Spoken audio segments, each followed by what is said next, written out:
제가 오늘 말씀드릴 주제는 좀 무겁습니다. 방학 교육 예방하는 사람들이라는 주제인데, 제가 이렇게 의뢰 받을 때 몇 개의 주제 가운데 문제를 택할 권리가 있지 않게 줬거든요. 그래서 제가 되게 들어보다가 엄청 더 시간에 이러도록 하겠습니다 했는데, 막상 내용은 굉장히 무겁고, 어머니들 학기 초에 받은 교육청에서 발간한 교재 다 갖고 계시나요? 책으로 된 학부 영양 강화 교육 교재에 다 받으셨죠? 이제 텍스트 교재가 거기 있기 때문에 제가 따로 프린터를 넣거나 이렇게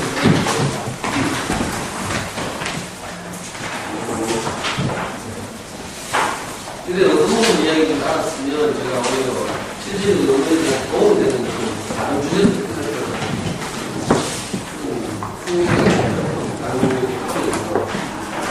그래서 어쨌거나 최선을 다해서 조금이라도 이렇게 귀한 시간을 위해서 오신 어머님께 아버님께서 조금이라도 도움이 되었습니다. 상교학교는 지금부터 약 10년 전에 15년 전에 우리 와이프가 부모님이 그때 우리 아이가 5살 제가 우리 집사람한테 이제 부탁을 했고, 내가 10년도 연습하는 공부를 잘 하고, 공부하고, 공부도 연습해가지고, 공부를 시작을 해야 되는데 쉽지 않고, 그래서 우리 집사람 부탁을 해, 당신 학교 가가지고, 교무실에다가, 공부를 가장 잘하는 그 1등급 직구가 챙겨가지고, 어떻게 공부를 하고 그때 경상중학교 여학생들이 지금 공학이죠. 그때 그때 그 10명의 학생들 중에 7명이 선생님을 하는데 우리 아이가 그때 10살 때 선생님으로 인연이 있습니다. 그 이제 처음에 학부모 소개할 때 들려와서 강남 그때는 많이 오셔가지고 잘 들어주셔서 저도 굉장히 행복하고 그랬어요. 그때 강의를 제가 잘 들었을지 모르겠는데 그때 강의 들은 어머님들 중에 성광교학교 선생님분들 계셨는데 그분이 성광교학교 돌아가지고 야, 성경에 왔던 그 아저씨가 진짜 그런 말을 들어가지고 제가 다음 주에 성광교학교 제가 이제 풀고 있습니다. 위에 놓고 혼자 가이드 내려놓는데 하여튼 연지는 3월달에 제가 강의를 잘해가지고 학부모님들 중에 성광교육 선생님이 자기 학교 학부모 담당 선생님한테 강의를 제가 다음 주 강의를 성광교육으로 강의를 했다. 참 인연이 아주 좋은 인연이었습니다. 어머니들이 보통 이렇게 누가 와서 이렇게 우리 앞에 서면 저 인간 많은 인간이고 궁금하다고 들었습니다. 그래서 그리고 이거 PPT 자료를 이렇게 꼭 강사 소개를 넣으라고 좀 옆에 학부모 영양강화센터 있죠. 거기서 강요를 했어요. 이거 방은 여기 왔습니다. 학부모 영양강화 교육하는 강사들이 연수 받는데 제가 2주 동안 가가지고 연수를 받는데 뭐 이렇게 뭐 하여튼 하라고 하니까 너는 하지만 사실은요 저도 어머니랑 똑같이 그냥 한 아이를 키우는 학부모의 실전적 경험 뭐 이런 게 좀 있고 그리고 이제 혹시 뭐 지난 3월달에 제가 말씀드렸지만 달성 송년도에 가면 어린이 청소년 전문서점 그게 대구에서 돋보이는 그 조그만 서점이 하나 있는데 홀세호치라고 하는 서점이 있죠. 그 서점의 주인께서 한 10년쯤 전에 저를 보고 저는 기부를 좀 하라고 서점 오시는 어머니들 대상 학부모 교육을 좀 하라는 제안을 받아가지고 우리 아이가 중학교 2학년 매주 금요일 10시 반에 학부모 교육을 하고 있습니다. 이건 그냥 무료로 하는 거니까 아무 부담 없이 할 수 있고요. 학기마다 주제는 좀 달라집니다. 1학기 때는 이제 돈 안 들이고 하는 영어 뭐 이런 주제였는데 2학기 강의는 이제 이번 금요일날 개강해요. 금요일 10시 반에. 혹시 오늘 들어보시고 좀 더 듣고 싶다 이러신 분은 이제 오시면 저를 다시 만나실 수 있습니다. 그리고 또 제가 하나 뭐 자랑스러운지 뭔지 모르겠는데 이제 제가 자녀교육과 관련해서 제 인력을 말씀드릴 때 빼놓지 않은 것이 장소에 떠가는 거 있어요. 들어보셨어요? 네, 우리나라를 대표하는 자녀교육 포털 사이트, 자녀교육 정보 사이트입니다. 유료 사이트라서 제가 들어가 보시기를 원하지 않습니다. 연간 회비가 10만원이죠. 6개월 내는 6만원이고 1년 가격을 결제하면 이제 할인돼서 10만원 하는 그런 희한한 사이트예요. 네이버나 다운로드하면 돈 안 받죠. 여기는 나는 데서 돈을 받고 시작한 그런 이상한 사이트죠. 여기 이제 선생님 때부터 여기 초3 때 처음 생겼는데 그때부터 지금까지는 아니고 내가 대학 갈 때까지 이 사이트에서 활동했습니다. 이 사이트 서울에 토익스 올라가서 3년 연속 이 사이트 회원들을 많이 보죠. 텔레비전 나왔습니다. 텔레비전 나오는 거 되게 학교들이 좋아하시죠. 항상 소개하고 저는 오늘 직접 소개하는데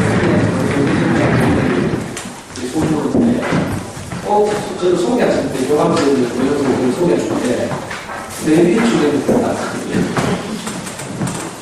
제가 조론학교로 어떻게 잘못 알려져가지고 옛날에 태교 아침 만나게 온 거 제가 짜리 툭 나오고 이런 프로그램이 있거든요.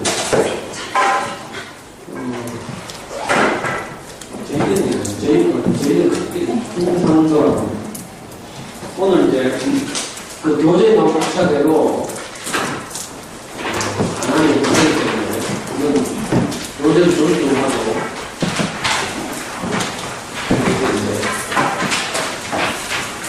이 순서대로 우선 우리 중학생 아이들이 생기는 우선 문제는 어떤 것이 있는지 또 그중에서 중요한 것들은 어떻게 이렇게 나타나는 것까지 살펴보겠습니다. 그리고 이런 문제들을 이제 해결하거나 도움을 받으려면 어떻게 해야 되는지 이런 것 그리고 일어나기 전에 아이들에 대해서 정서적인 불안증이나 이런 문제 일어나기 전에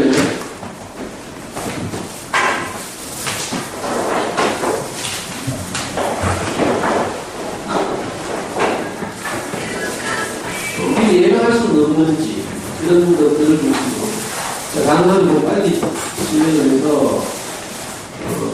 좀 무거운 주제 말고 이런 일들이 일어나지 않게 하기 위해서 우리 부모들이 어떻게 해서 모일지 이런 순서로 이제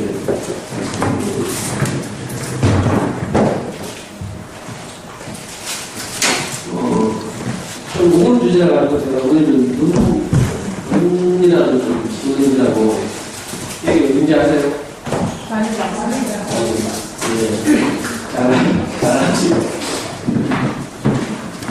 1학기 때 제가 대장과 소통하기 위해서 말씀드린 적이 있지만 청소년기는 어린이 시기와 또 성인 시기와는 달리 특별한 특징들을 가지고 있잖아요. 그렇기 때문에 예를 들자면 성적 호르몬이 분비되기 시작합니다. 또 어떤 게 있죠? 나는 누구인가? 나는 뭘 할 수 있는가에 대해서 이제 고민하기 시작합니다. 이거 자기 정체성을 확인한다 이렇게 말합니다. 자, 이런 특징들이고 또 이유 없이 짜증을 내거나 심리적으로 반항을 한다 이런 특징들이 있고요. 이 청소년 시기에 이제 성장하는 과정에서 있는 그 행동 특성들 있죠. 자, 이런 것들이 있는 데다가 그 아이만 가진 고유의 유전적 요인, 기질적 요인, 이런 것. 그리고 환경적 요인. 집안의 분위기라든지, 엄마 아빠와의 관계라든지, 아니면 뭐 이런저런 다른 문제들, 이런 것들이 복합적으로 작용해서, 소위 말하는 아이들이 그 마음의 변화, 심리적 어려움이죠. 마음의 변화까지 무슨 큰 나쁜데 좀, 심리적 어려움들을 겪게 됩니다. 이건 이제 심리학자들이 육체적인 질병을 전제해서 이제 마음의 변화를 하고, 이런 문제를 생겼을 때, 주저하거나 두려워하지 말고, 이제, 전문가들 도움을 받고, 이렇게 해서 시기를 잘 헤쳐나갔으면 좋겠다는 그런 취지죠. 그래서 이제, 거기다가 이제 또 특별히 우리 한국어에 이제 특별한 상황인데, 이거 뭐냐면, 입시 지상주의 교육, 이런 게 있죠. 어머니도 여기서 자유롭지 않아가지고, 괜히 불안하죠. 제가 이틀 전에 고3 어머니 한 분이 저한테 상담 요청했어요. 거의 안 뵌 지 한 7년, 8년 지났는데, 어린이에서 호세우치에서 제가 알던 분인데, 한 7년, 8년 지났어요. 그때 제가 강의를 좀 들었던 건데, 시간이 흘러가지고, 아이가 고3이죠. 근데 이제 수시원서를 내려가니까, 수시원서를 이제 내일인가 접수하기 시작하거든요. 그래서 막 답답해가지고, 아이가 다니는 논술하고 선생님이 추천해준 몇 개 이제 서울에 있는 대학들 중 이렇게 입시용으로 뽑아가지고 이렇게 저한테 조언을 드리고, 7년 동안 연락 안 하다가 갑자기 답답하니까 염치불구하고 커피 한 잔 사주면서 이제 만나자고 하더라고요. 나가보니까 터무니없는 불안감이 시달리는 거죠. 이 아이의 이제 수능 요즘 이제 그 고등학교 쭉 이렇게 일반적인 아이가 치러본 그 모의고사를 선생님들 가지고 오게 해서 쭉 이렇게 보니까 이제 내신은 좀 평범한 편이고 학교에서는 3.4 정도 이렇게 내신은 3.4 정도 이런데 실제 모의고사는 이제 수능 예상 수준은 원수에 합해서 한 4 정도 보는 게 평균적으로 한 1.5 정도? 뭐 이 정도 되는 거죠. 내신과 수능 격차가 굉장히 심하니까, 정시에서 수능을 치고 난 후에 정시로 대학을 가는 게 바람직하고 한 문제거든요. 근데 엄마 불안해가지고 쓸데없는 논술을 몇 년 동안 시키면서, 논술하고 나서 이제 막 추천해주는 이런 대학에 수시 원서를 내리고, 그러면서 찾아보고. 고3 학부모는 내도 이렇더라고요. 주변에서 전부 들리는 말이, 보통 사니까, 하여튼 듣는 많이 적고 엄마는 불안하게. 여러분도 그렇죠. 들려는 말들이 다 나를 불안하게. 괜히 그래가지고 엄마도 신경 쓰이고 애들은 스마트폰 만든 경우 커피 디비고 스마트폰 근처만 가도 막 경기 나고 이래가지고 이제 많은 일들이 일어나는 거예요. 입시 지상주의 교육 때문에 어머니들도 거기서 자유롭지 못하고 어머니들도 불안하다 보니까 근데 애들이 또 커서 말을 잘 안 들어간다.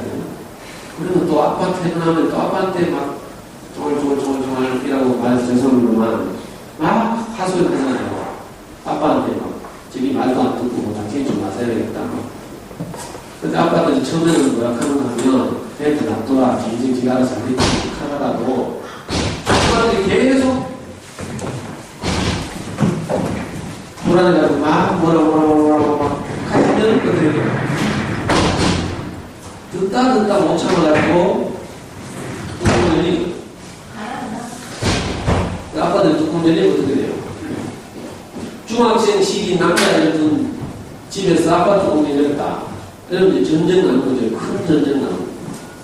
애들 좀 이런 식으로 그러다 보면 아빠가 애를 부탁한단 말이에요. 중학교 1학년 때는 막고 있어요. 1학년 때는 손으로 막아요. 3학년 때는 도망가요. 나중에는 제가 만난 상담하는 사람은 중학교 3학년 되니까 이제 그런 과정을 거쳐서 이제 관계가 깨지니까 어떤 일이 보여주냐면 자존감은 낮아지고 자기 책임은 안 보여주니까 인생을 자꾸 자기가 학교 안 가겠다고 하고 집에 들어가서 텔레비전 하고 싶고 엄마가 말리니까 말리지 말라고 내가 아빠가 한 공대로 나도 하겠다 이런 일이 그러니까 저기 이렇게 적혀 있는 유전적인 문제, 또 이 시기 아이들의 발달 특성에 관한 문제 이런 것도 있지만 그 아이를 둘러싼 사람과 사람 사이의 관계, 가정 안에서의 엄마 아빠의 관계라든지 뭐 이런 저런 것들이 다 복합적으로 작용해서 어려움이 증폭되는 거죠. 이제 대충 이제 어머니 다 아시는 이야기지만 이제 교재에 나와 있으니까 한번 짚어보겠습니다. 이런 문제들에 대해서 어떤 모습으로 나누는지 정선 문제와 양상 쭉 있죠. 제일 위에는 제일 유명한 A, B, C라고 주요 결핍 Y형이고 이거부터 시작. 이건 이제 사실은 환경적인 문제라기보다는 주로 아이의 뇌에 이상이 있습니다. 이래서 생기는 문제의 가능성이 가장 큰 그런 것인데 그 밖에 좀 이런 것들이 좀 우리 청소년 아이들이 좀 나타나는 이런 현상입니다. 제가 책을 워낙 잘 요약해놔가지고 책을 꼭 안 보거든요. 책이 없는 것도 막 찍어놓고 그래가지고 그냥 책대로 한다고 이제 뭐냐면 영양개발센터에서 하도 이렇게 이 교재를 존중해달라. 이 교재를 집필한 분들 전부 각계의 전문가 대학 교수님들 의뢰해서 집필했대요. 저도 작년까지 무시하다가 원래 연수를 받고 나니까 전문가들 썼다고 해서 저는 교재에 충실하면서 이제 또 제가 오늘 꼭 도움이 되는 말씀을 곁들여서 드리고 이런 여러 가지 이제 현상들이 있죠. 그런데 여기 이렇게 학부교육 받으러 오시는 우리 어머님들 정도로 자녀 교육에 관심이 있고 또 학교에 관심이 있으면 이런 잘 안 일어나요. 저는 이런 현상들이 일어나 아이들이 정서적 어려움을 겪으면 사실 그 당사자인 부모님들이 이런 얘기를 듣는 것이 훨씬 도움이 되는데 이런 분들 대부분 지금 일하러 가 있거나 그죠? 아니면 뭐 한부모 가지는 거나 하여튼 여러 가지로 어려움을 겪어서 오히려 학교 교육에 적극적으로 참여하시는 분들은 거의 해당이 잘 안 되는 경우가 좀 많은데 그런 면에서 참 죄송합니다. 이게 이제 여기 주위에 과잉인 거죠. 저 위에는 영어를 제목을 읽기를 하면 안 됩니다. 주로 이제 7세에서 13세 사이 많이 나타나는 이런 모습이거든요. 근데 이제 중학생 같으면 이제 만 13세죠, 사실은. 서양은 만 13세에 중학교 2학년이죠, 만 13세. 그러니까 중학생들에게서도 이게 잘 나타나죠. 제가 알고 있는, 저하고 상담하고 있는 아이들 중에도 이런 현상이 많이 있습니다. 근데 이게 문제는 점점 증가 추세라는 거죠. 여기 보시면, 5년 사이에 약 84%가 증가했다고. 우리 사회가 점점 이렇게, 선진화될수록, 이 사는 정도는 점점 나아지는데, 인간관계는 더 상막해지고, 경제, 이런 게 더 치밀해 있잖아요. 자본주의 사회가 더 깊어갈수록 그렇게 되는 거고. 그러다 보니까, 우리가 이렇게, 옛날 우리 어릴 때도, 이렇게 시골에서 학교 다니고 이럴 때는 이런 문제들이 거의 보이지도 않았어요. 근데 점점 이제 삶살이가 나아지면서 오히려 생기는 경우들이죠. 그래서 부작용이 이렇게 옵니다. 또, 이 특징은 이제 남자애들이 좀 많다는 거예요, 여자애들보다. 근데 이제, 이 문제는 이제 이런 ADHD 자체는 주로 뇌에 손상이 있거나 이런 경우가 많다는 것이 이제 학계의 다수설이라서 우리가 뭐 어떻게 할 부분이 아니라고 생각되지만 대부분 이제 이것이 다른 경향과 결합하게 된다는 거죠. 안 그래도 산만하고 주의에 없고 요즘 학급에 한두 명 정도가 이런 이제 억지로 뭐 소아청소년과 가거나 하면 다 이런 판정을 받아요. 안 가면 안 받고. 근데 보통 가면 다 간다면 학급에 있는 25개 다 간다면 학급에서 한 2~3명 정도는 이 판정을 받을 수 있습니다. 근데 이게 그냥 여러 가지 현상들과 결합하게 된다는 이런 어려움이 있어요.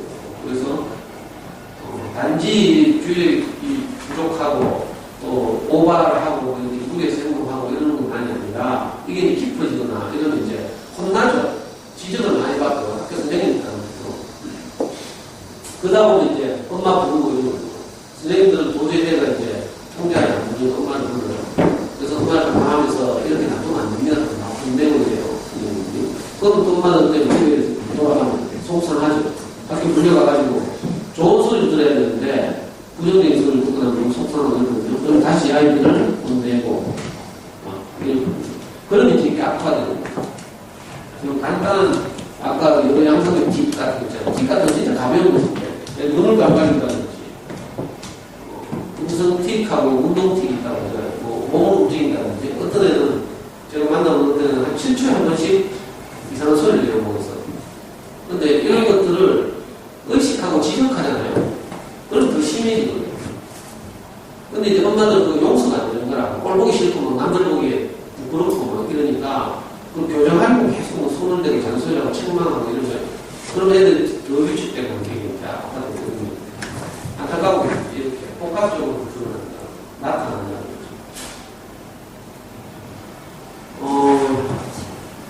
어떻게 보면 이제 가장 문제가 되는 게 우울증인데 아까 여러 가지 장애의 심리적 어려움들이 점점 발전하면 어떻게 되는가 우울증이라는 현상으로 나타나는 거죠. 지금 대구가지 교육청에서 학부모 영양 교육을 강화하고 있죠. 작년부터 특히 원래부터 막 하루에 한 번에 3시간씩 30시간씩 받으라고 하는 이유가 이것 때문이에요.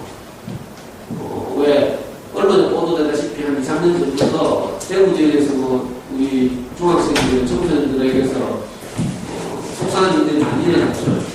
그래서 전국에서 자살률이 가장 높다는 이런 식으로 막 보도도 나고 이러니까 3년 전에 교육감이 되신 우 교육감께서 대구의 불명이라고 생각해서 사실은 이렇게 자료를 다 조사해보고 하니까 자살률이 되고 그 정도는 높지 않다. 중간쯤밖에 안 된다. 이렇게 신문 보도도 다시 전문 보도도 되고요. 근데 하여튼 그럼에도 불구하고 이제 이런 문제를 해결하기 위해서 이제 아이디어를 내신 것이 학부모 교육을 통해서 우리 아이들의 이런 현상들을 좀 부모들도 나서서 함께 해결하는 학교로 가자 이런 취지예요.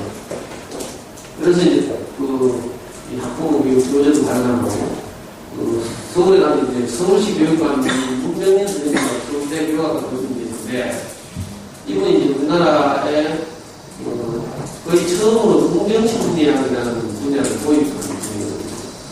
그래서 이 긍정심리학이라는 분야를 적극적으로 활용해서 아이들이나 우리 부모님들의 관점, 마음 이런 것을 좀 변화시켜서 우리 아이들이 불행한 일들을 막아보자 이런 취지를 이제 시작한 것이 학부모 영양공 강화 교육의 처음인데 그래서 이 우울증 여러 가지 현상들은 어머니들이 다 겪어보셔서 아시는 거죠. 어머니들 겪어보시는 분도 계신데 그렇습니다. 저는 마누라 잔소리 한번 들어서 웃는데요. 괜히 막 이런 여러 가지 증상들이 있다. 근데 우울증 자체가 문제는 아니거든요. 자, 처음에는 아이들이 받게 되는 입시 스트레스죠. 입시 스트레스인데, 이거 봐요. 중학생들이 갑자기 스트레스가 늘어났죠. 학업 스트레스가 매우 많이 받는다고요. 초등학교 때는 11%였는데, 중학교 때는 30%. 갑자기 늘어났죠. 입시 스트레스 이것이 아까 말한 기질적 유전적 요인에다가 또 이 시기 행동 발달 과정에서 있는 이상한 현상들 잠도 많이 자고 공부를 안 하고 학교도 가고 끊이고 잠만 그대로 자고 막 그러잖아요. 자, 이런 현상들이 겹치는데 거기다가 이제 공부 스트레스까지 이제 겹쳐오니까 아이들이 이제 이 우울감을 느끼기가 훨씬 더 좋은 그런 환경이 되는 거고. 그래서 이 시기에는 중학생 시기에는 아이들에게 공부 이야기할 때 아주 지혜롭게 조심스럽게 건데 초딩 때처럼 엄마들이 완료로 밀어붙이면 절대 안 돼요. 그래서 초딩 때는 엄마는 과목 지어도 되고 문제 잘 쬐꾸면 애들 건강하게 알아서 끼고 다 그렇게 했잖아요. 근데 중학교는 이제 애들 힘이 좀 생기고 그죠? 자기 정체성에도 혼란스럽고 복잡미묘한 여러 가지 문제도 있어요. 근데 부모님 엄마들보다 친구들 이야기를 더 많이 들어요. 어떤 조사에 따르면 자기 가장 중요한 문제를 상담하는 상담의 대상 이 누군가를 묻는 조사에서 45%가 친구라고 했어요. 중학생. 그러니까 엄마한테 뭐 집에 와서 뭐 별 이야기 안 하죠. 숨기고 아니면 뭐 형식적으로 이야기하고 진짜 보면은요 우리 가서 이야기해요. 카카오 스토리 같은 거. 카카오 스토리 비공개하고 친구 공개만 다 해가지고. 알아요? 카카오 스토리 하실 줄 알아요? 네.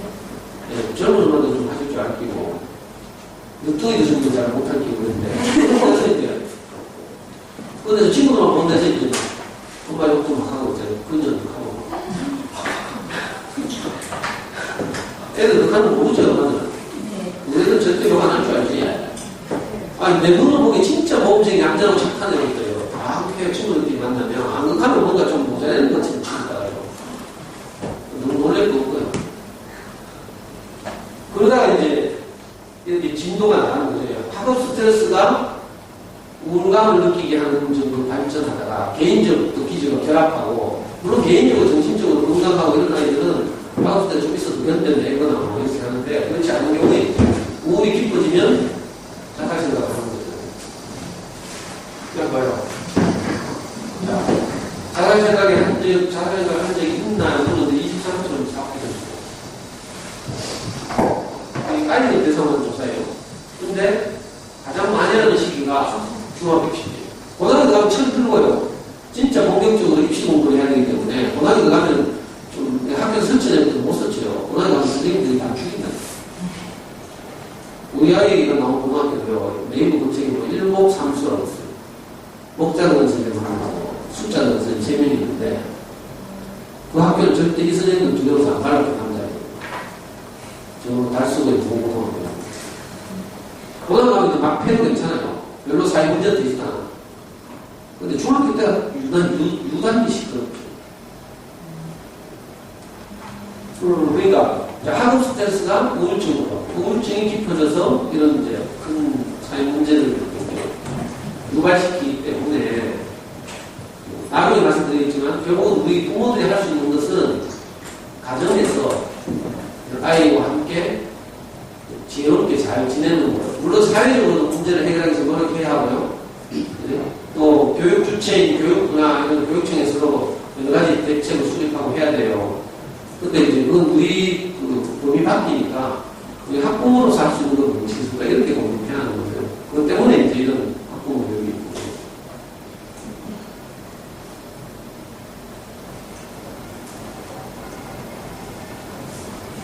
이제 대구에서 워낙 그런 일이 자주 일어나다 보니까 어머니들이 책에도 나오는 건데요.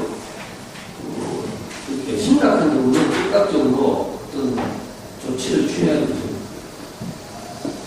실제 제가 새벽에 전화를 받은 적이 있어요. 애가 카톡으로 엄마한테 나 죽으러 간다고 문자를 남기고 새벽 한 2시에 집을 나갔어요. 그래가지고 엄마가 놀래가지고 아빠하고 온 동네 찾아서 나다니고 저한테는 전화 오고 그랬는데 이렇게 직접적인 이제 표현이죠. 이런 경우는 그냥 있으면 안 되고 어떻게 하는지 찾아있어요. 친구한테 연락해야 되고 그래서 마음을 좀 익히고 정 엄마로서 뭐 가정에서 해결이 안 되면 아이 데리고 뭐 병원에도 가야 되고요. 그래서 예민할 때는 건강에 투여하는 뭐 항우울제라도 이렇게 복용하면 감정이 이해하는 거 그래서 어려운 시기를 지나갈 수 있는 거거든요.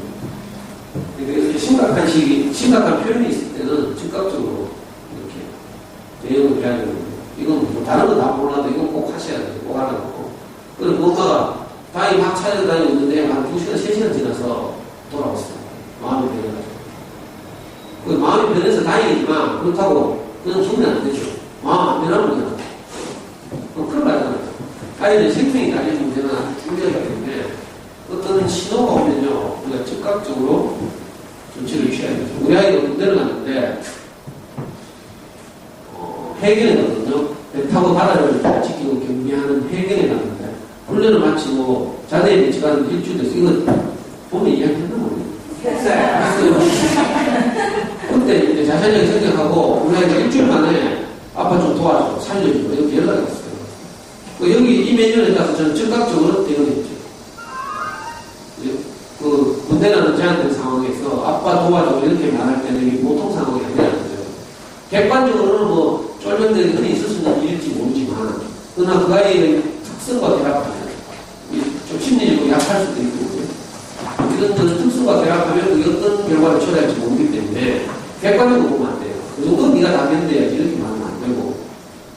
저도 참 다행스러운 것이, 야, 네가 변명했나? 공수부대도 3년 다 하고 오라 임마. 이렇게 말했으면 왜 어떻게 될지 모르거든요. 근데 그 작은 목소리에 제가 귀를 기울여서 바로 그 전화를 받은 뜨거운 밤을 새고 새벽에 출발해가지고 내가 그만 경기도 부대까지 쭉 들어가가지고 제가 문제를 해결했다니까. 그 아이가 원래 7월 22일 날 무사히 제보했거든요. 그 제대로 살판 나면 유럽 여행만 갔다 오고 막 이래가지고 서울에 올라가서 지금 복학했는데 내가 전세도 지가 직접 오고요. 저는 올라가지도 않고 지가 부동산 가서 방 하나 보고 내가 전세 얻고 계약하고 확정일자 받고 저는 돈만 쓰고 아이가 다 컸죠. 그런 거에 그러고 이랬던 아이들도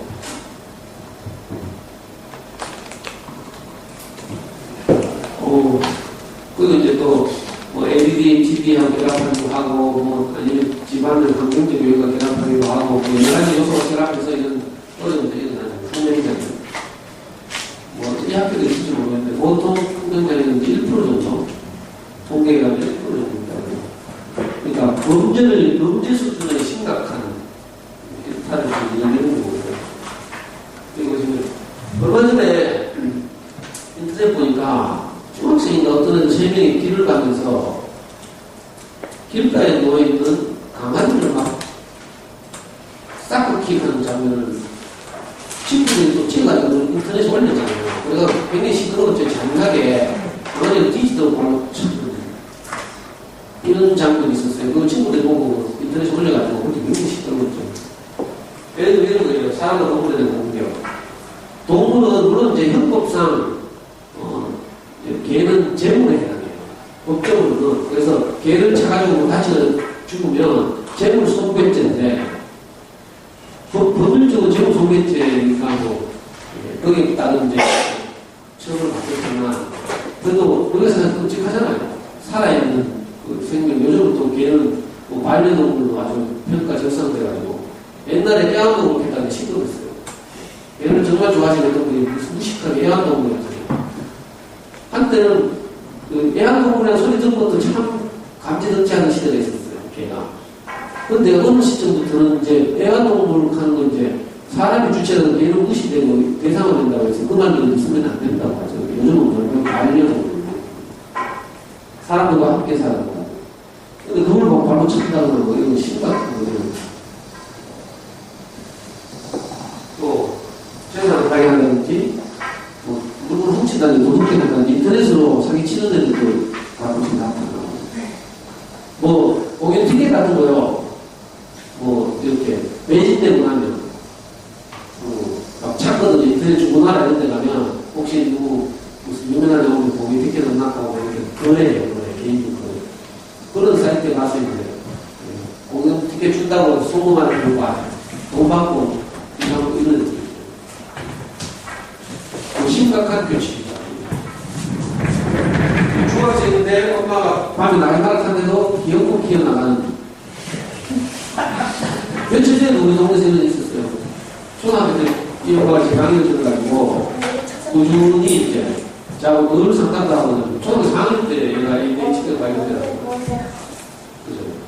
엄마가 담임선생님 불려갔다가 제 강의를 소개받고 서점에 와서 제 강의를 오랫동안 듣고 지금은 이제 저하고 이웃이 돼가지고 심지어 제가 다니는 교회도 같이 나오고 이런 분이 있는데 일본 아이가 있어요. 여러 가지 이제 지금 중학교 3학년인데 이런 현상들이 막 나타나거든요. 그러고 싶어서 그러는 게 아니라 자기도 제어가 안 된다. 그래서 막 애가 막 나갔다 온다 해서 밤 12시에 나가겠대. 엄마는 안 된다 하죠? 왜 안 되는데 하면 무시하고 어디 뭐요? 다음 또뭐 특정 데가 저한테 전화가 와요. 지금 애들 갖다 바꿔겠다는데 어떻게 해야 돼요? 저는 교정할 수 있습니다. 그렇죠? 이건 이미 엄마와 자식과의 관계에서 헤게모니를 누가 쥐고 있는 거죠. 이게 심각한 규칙이다. 이런 것들이 이제 넓게 분명되고 있는 거죠. 이러면 학교에서 벌점도 받고, 뭐 봉사도 가야 되고, 학교 못 나오는 경우도 있고, 친구들 때리고 이런 경우도 있고, 소위 뭐 일진, 이 학교 일진 있어. 공식적으로 말 못하고. 그리고, 이제 뭐 이건 너무 그런 거라서, 인터넷 중독, 그리고 스마트폰 중독, 이런 거죠. 스마트폰 중독은 최근 한 2년 사이에 갑자기 막 대두된 이 사회 문제라고 할 수 있습니다. 이걸 체크해 보시면 점수 나오는데요. 저기 저 뒤에 카메라 지금 촬영하신 우리 스텝 저분도 스마트폰 중독이에요. 제가 같이 일하다 다녀보면 스마트폰 안 들고 있을 때가 있어요. 무슨 카톡에 오거나 하면요. 아주 중요한 얘기를 작업하다가도 카톡 대답해야 돼. 원래 문자라는 게 좀 늦게 대답해도 되는 거잖아요. 급하면 전화해야지만. 근데 막 즉각 대답하잖아. 젊은이들하고 대부분 스마트폰 중독. 애 말할 거 없어요. 또 인터넷 중독. 인터넷은 이제 주로 게임하면서 중독되는 남자애들이. 요즘 아들님들 대부분 좋아하시는 게임이 리그 오브 레전드라고 들어봤어요. 못 들어봤어요? 남자애들 없어요? 남자애들이 가장 많이 하는 게임이 지금 이제 리그 오브 레전드, LOL, 줄여서. 이거 세계를 배우고 하잖아요. 친구들 생중계해요, 우리 근데 엄마들은 막 이거 한다고 막 난리가 나가지고, 옛날에 스타크래프트가 있었다면 요즘은 LOL, 리그 오브 레전드. 아주 유명한 게임이에요. 그런 걸 하면 이제, 팀 짜가지고 5대5로 붙고 막 이러거든요. 이거 게임 캐릭터 한번 봤는데, 메인 같은 거 하는데, 프로팀도 있고요. 예를 들면 CJ, KT, 한국공식, 얘네들이 다 소속팀을 가지고 있어요. 야구팀도 축구팀만 있는 게 아니고, 일반적인 유명한 거죠, 뭐. 게임을 잘 개발해가지고, 떼돈 버는 사람들 많이 있잖아요. 프로야구, 제 부구단으로 이번에 지금 프로야구에서 경기를 하고 있는 NC 다이노스라고 있어요. 그 NC 다이노스의 소유주가 김택진이라고 해요, 김택진. 모르죠? 서울대 나와가지고 유명한 게임 리니지를 만들어가지고, 리니지가 대한민국의 서민들을 다 주목시킨 게임이에요.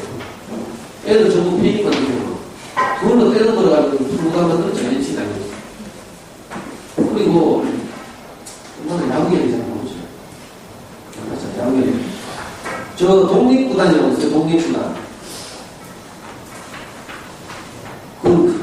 고향 원더스는 독립구단이고 아직 프로구단은 아니고 프로 선수를 길러내는 건데요. 거기 구단주가 허민이라는 사람이에요. 30대 청년인데 37살이 되네요. 이 양반도 서울대 나왔죠. 그래가지고 무슨 게임을 아주 잘 만들어가지고 돈을 엄청 많이 벌었어요. 1조 원인가 벌어가지고, 그걸 가지고, 한 해에 50억씩 야구단에 투자하고, 혹시 여러분들 아이들 중에도 게임 열심히 하다가, 게임 제작자가 될지도 몰라요. 우리의 중학교 때 꿈이 게임 제작자였어요. 우리는 소문나고, 동네에서도 소문났고요, 교회에서도 소문났고요, 장순에서도 유명한 아이였어요. 누가 보면 진짜 범생이 되어요. 근데 중학교 때, 그 당시에 페일주의거라는 넥슨에서 만든 게임이 있는데, 우리가 그거 너무 재밌어, 그거 중독돼요. 어느 날 새벽에 내가 2시 반에 일어나서 화장실 가려고 보니까, 와이프 같이 2시 일어나가지고 안방 화장실 가는 거야. 그래서 내가 바깥에는 거실 화장실 나갔잖아. 거실 화장실 바로 옆에 컴퓨터가 있어요. 평소에 컴퓨터가 보니 갑자기 열려있는데, 화장실 가는 거가 방문이 이렇게 밀려가 확 닫힌 건 아니고요. 틈이 거의 없다가 방문이 밀려있어요. 근데 느낌 이상해가지고 머리가 쭉 펴서 얘가 방울 확 밀고 갔잖아.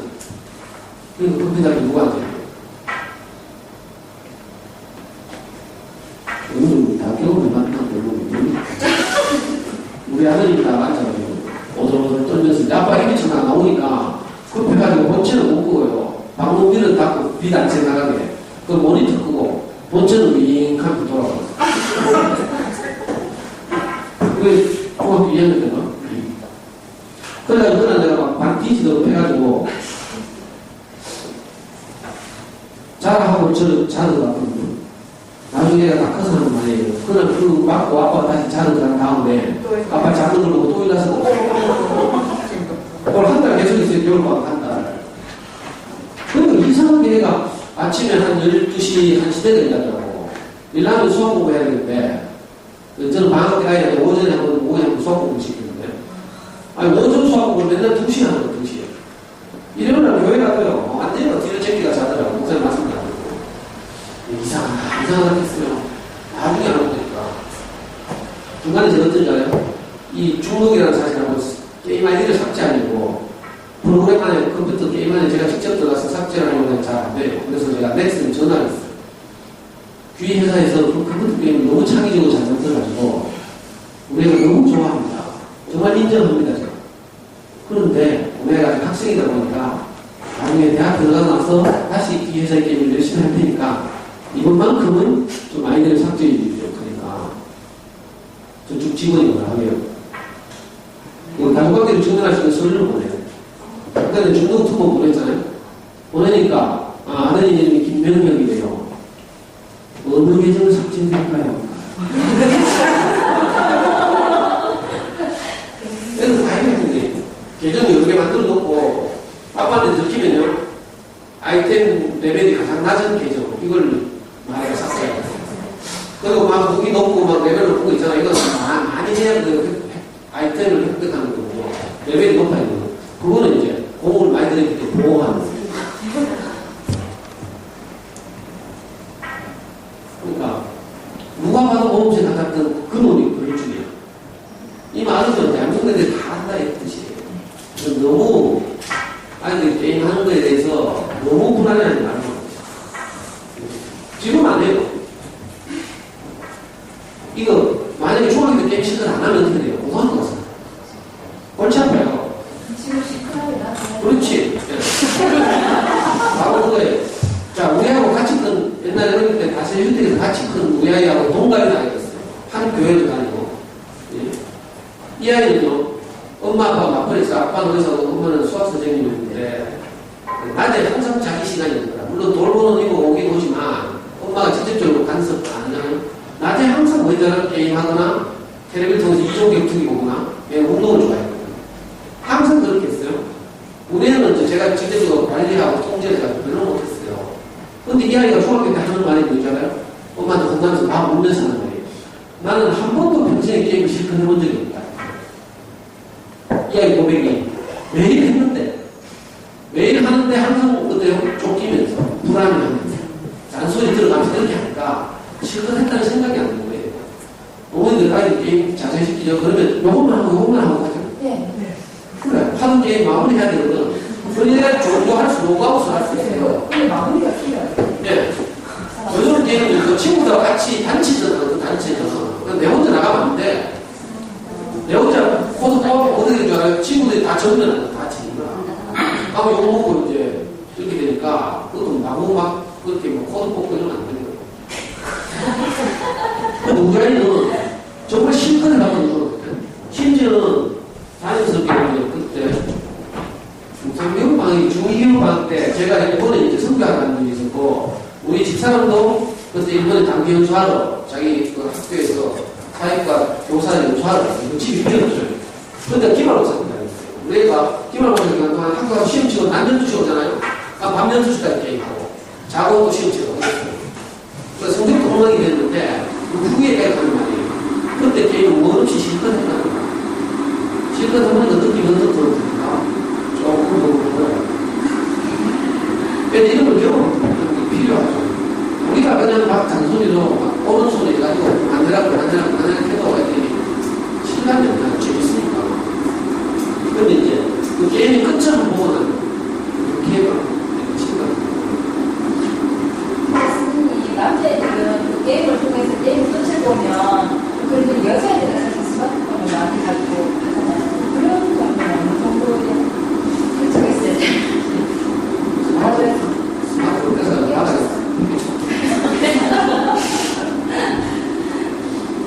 그 스마트폰 사실 정답이 없어요.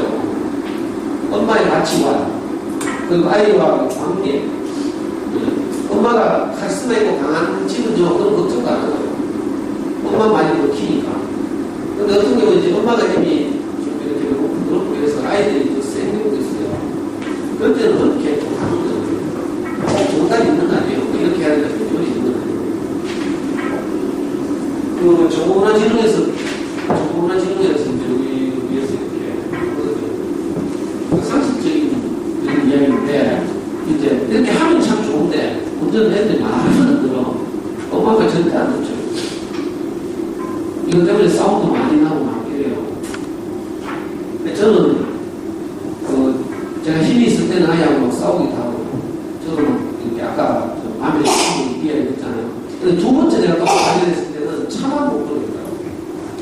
아, 이거 해면 안 되구나. 처음에는 막 반티지도 못해가지고.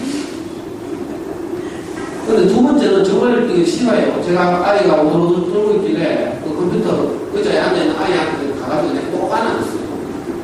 무섭지? 아빠를 무서워하니까. 그러니까 아빠 무서워가지고 이거 일어나고 아닌데 너. 근데 이제 그 당시에 제가 병하고 있었거든요. 우리 아이가 사춘기를 지내면서 제 인생 자체가 변했어요.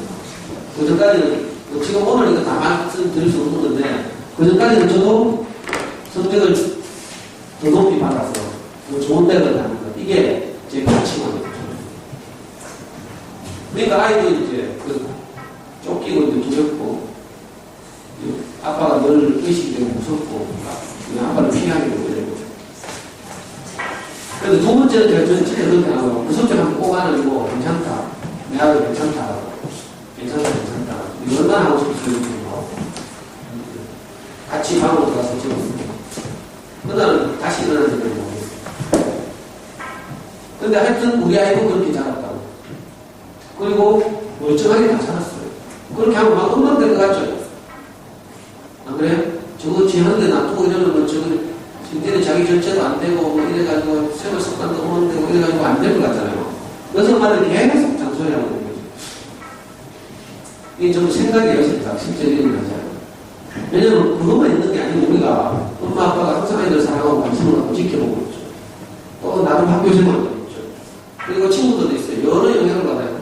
같이 친구들끼리 막 일탈해가지고 놀다가도 어떤 친구들이 야 니는 그 사람 이렇게 해요. 니는 그래도 너 엄마 한 번밖에 안 되지만 네가 힘이 돼야지. 니는 나라. 우리는 왜 막할게. 그런 애들이 있어요. 친구들끼리 아무 생각 없는 게 아니에요. 그런 저런 영향도 받고 그렇게 하면서 교정도 되고 또 실패나 좌절도 경험하고 이렇게 하는 거예요. 애들은 무슨 진짜 넘치나처럼 뭐 올곧게 쫙 자라는 거 없어요. 그건 몇 가지 도와주는 거예요.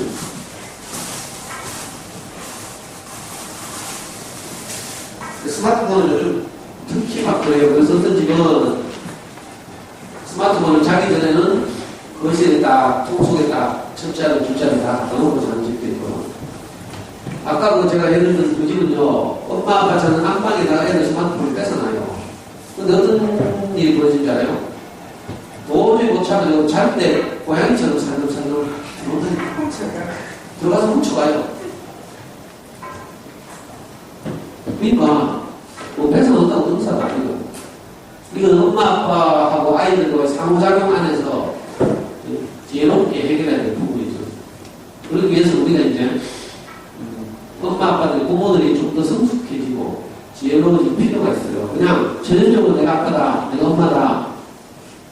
그래서 내 성질대로 한다. 이것만으로는 이제 한계에 미치는 시기가 이 시기니까. 그렇죠? 초등학교 때까지 아이들이 어리고 하니까 우리가 마음대로 이렇게 할 수 있었지만 이제 아이들이 이제 눈을 뜨고 성인이 되어가고 엄마 아빠에 대해서도 판단하는 시각이 생겨요. 엄마는, 아빠는 이런 식으로 대들고 막 이러는 거예요. 그래서 그냥 무식한 본인, 밀어붙이는 것, 이런 것은 안 되거든요. 아이들의 마음을 움직여야 되죠. 이게 쉽지 않은데, 아이들의 마음을 움직이는 자녀교육, 이게 이제 집안에서 가는 게 되냐, 이런 문제를 쉽게 해결해요. 그 아이들 마음을 움직이는 프로그램을 제가 두 가지 종류를 하고 있어요. 하나는 성경을 통해서 엄마들을 이제 아이들과의 관계를 회복시켜 이런 프로그램을 제가 매주 화요일마다 하고 있고요. 다른 하나는 이제 성경을 좀 종교에 이런 분들이 있어요. 이 혹시 교회를 오셨던 거 아니라 이런 분들을 위해서 제가 이제 어린이 서점에서는 강하면 성경 이런 얘기를 안 하고 일반적인 강의로 그렇게 이제 엄마들에게 아이들 소통하는 또 이런 데 강의하고 있는데 혹시 이 중에서 지금 잘 하시고 아이들 관계가 잘 되고 이런 분들은 뭐 그렇게 사시면 되고 나는 잘 안 되는데 좀 도움이 필요하면 이런 분들은 이 두 프로그램 중에 하나를 이용하시면 됩니다. 우선요, 이런 문제에 대해서는 이제 아까 우울증이나 뭐 이런 ADHD나 이런 것은 일단, 심각한 경우에 당연히 이제 약물치료를 해야 되죠. 이건 우리가 담당하는 분야가 아니고 전문가인 의사 선생님이 해야 되는 그런 영역이기 때문에 넘어가고. 그리고 이 약물 투여를 너무 두려워하지 마시고, 특히 우울증 같은 경우. 그냥 먹다가 진짜 심각한 돌이킬 수 없는 일을 초래하는 거거든요. 요즘 그리고 항우울제를 복용하는 건 일반적이라서 뭐 옛날에는 뭐 정신과 가면 정신병 간다 이렇게 정신병원하고 정신과 좀 개념이 다르잖아요. 정신병은 정말 심각한 경우에 이렇게 격리해서 이렇게 수용하는 것이고 정신과 가는 건 요즘 상담하듯이 뭐 이렇게 그냥 하는 것이기 때문에 제 주변에서도 흔히 많이 가고요. 사실은 우리 집사람은 저도 서로 그렇게 말해요. 정신과가 그렇게 말해요. 아이들 키우다 보면 여러분들 부정기적으로 뚜껑 열리죠. 그렇죠? 저는 뭐 언제 뚜껑 열릴지 몰라요. 왜 수학은 문제 제출하다 갑자기 확 뚜껑 열려가지고 애를 막 내가 미친 것처럼 애가 묻는 적도 있고요. 이걸 뭐 파키타입 사이코라고 하죠. 부정기적 사이코. 우리 집사람은 저하고 맨날 웃으면서 이야기해요. 정기적인 약물치료는 당장적인 것 같았는데, 이게 어떻게 일어날지 모르니까. 약물치료도 이게 잘 안 되는 거라요. 멀쩡한데 약물치료는 이상이잖아요. 그죠? 그리고 이제, 더 중요한 게 사실 이렇게, 심리적 개입이나 사회적 개입, 이런 것들. 요즘 이제 상담 프로그램이 많이 활성화되어 있고, 학교에도 위클래스, 여기도 위클래스 있어요. 네. 그리고 교육청안에 이 센터가 있거든요. 이런 데서 상담 받으시면 되고, 저도 가끔씩 이 센터를, 위클래스 거쳐서 저한테 오시는 분들 있어요. 위클래스에서는 안 되는 분들. 이렇게. 그러면 제가 또 막 만나가지고 애하고 엄마하고 같이 막 놀기도 하고. 이제 그 형식은 여러 이렇게 기관마다 다르고 있는데, 개인적으로 상담하는 방법도 있고, 또 집단 상담 프로그램을 운영하는 데도 있죠. 대구에도 그런 상담기관도 있고, 또, 실제적으로 무슨 활동 같은 거, 작업치료, 이렇게 말하기로 활동 같은 걸 하기도 하고, 그런 것들 통해서 이제 좀 좋아지는 거예요. 제가 이제 요즘도 주말마다 이제 초등학생 몇 명하고 같이 매 주말마다 내가 원카라는 게임을 해요. 카드를 하는 게임. 이 초등학생들 어떻게 해요? 저하고 만나게 돼가지고, 엄마들하고. 근데 아이들이 이제 이런저런 환경적인 어려움 때문에 예를 들어 킥이 있어서 애들도 있고 또 동물 조절이 잘 안 되는 애들도 있어요. 근데 뭐 그게 뭐 저희 소문 듣고 와가지고 자고 친해져가지고 이제 함께 이웃이 되고 이러다 보니까 주말마다 모여가지고 이제 아이들 하는 게임을 했어요. 원카라는 게임, 카드하는 게임을 이렇게 하면서 보니까 아이들이 점점 좋아집니다. 자기들 말을 들어주고 자기들하고 함께 놀아주고 요구를 하지 않으니까 아니, 점점 안 느껴요.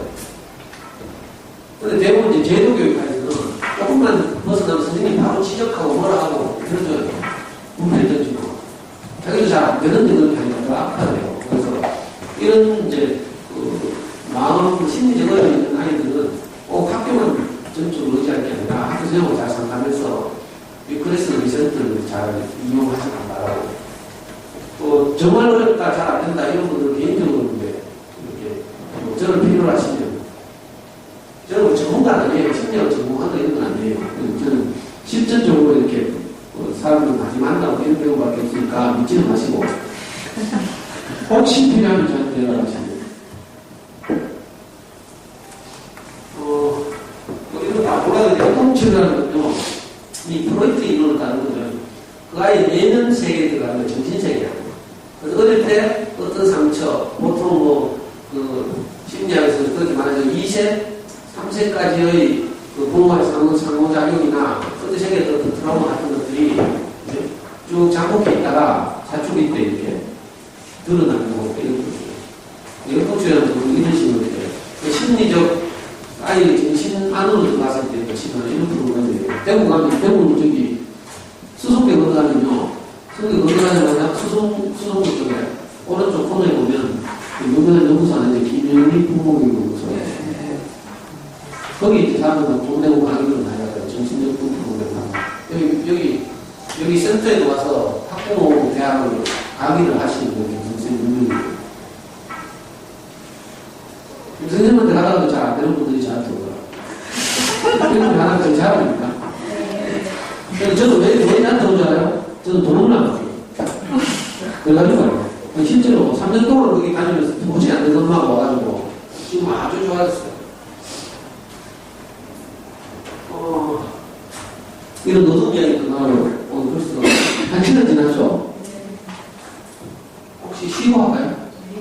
좀 쉬고 해야지 5분만 쉬고 이제 좀 밝은 이야기 5분 쉬고 오늘 주제가 이렇게 우리는 한 번씩 되는 주제가 아니라서 그렇게 한데요. 한 1년 전, 2일 전인가 어떤 가족이 저한테 이제 찾아왔어요. 중학교 3학년 여자아이를 둔 엄마 아빠가 아이와 함께 찾아와서 저를 아빠도 처음 보고 엄마는 2년 전에 서점에서 강의를 몇 번밖에 안 했는데 저하고 거의 관계가 없는 분인데 그때 이제 저를 기억했다가 이분들 인생에서 한 번도 예기치 않았던 일이 일어난 거예요. 애가 중학교 3학년 여학생인데 초등학교 때부터 아주 성실하고 공부를 잘하고 이래가지고 시립 합창단 활동을 하고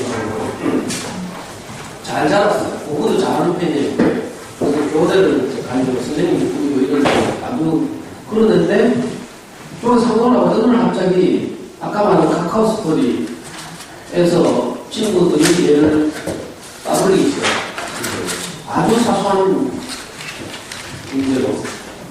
이 학생들 보면 보통 3명 이렇게 2명, 3명, 4명 요 가지고 애들이 보죠. 이 학생들 친구.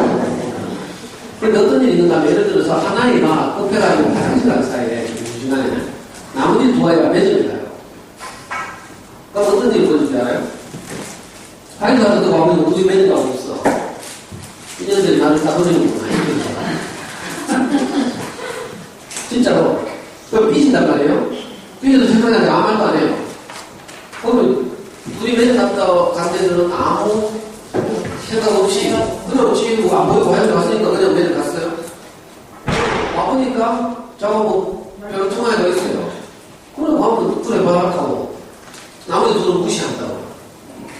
이렇게 감정이 이제 서로에게 잘 소통이 안 되기 시작하면 이게 이제 관계가 틀어지는 거예요. 그러다 보면 이제 카톡에서 단체칭 하나 알죠? 네. 아니면 요즘 이제 아까 말한 카카오스토리에서 이제 친구 공개해가지고 친구들한테 댓글 수 있도록 해가지고 거기다 대놓고 뭐라 하는 거야. 재수없다 이런 식이고. 맞아요. 이렇게 한마디 한단 말이에요. 그러면 카톡에 재수없다는 댓글 달리면 상처받잖아요. 그러면 이제 속으로 더 깊이 야, 근데 관계라는 게 대부분 이렇게 왜곡돼가지고 오해도 쌓이고 자존심이 결부되고 이러면서 관계가 크게 틀어져요. 그러면 어떤 일이 벌어지냐면 이 아이 같은 경우는 이게 너무 스트레스 돼가지고 이제 특히 소심 A형들이 이제 이런 경우 하는데 A형을 웃기는 말로 소세지라고 했죠. 소심하고 시심하고 지랄 같은 스타일. 소세지라고 소세지.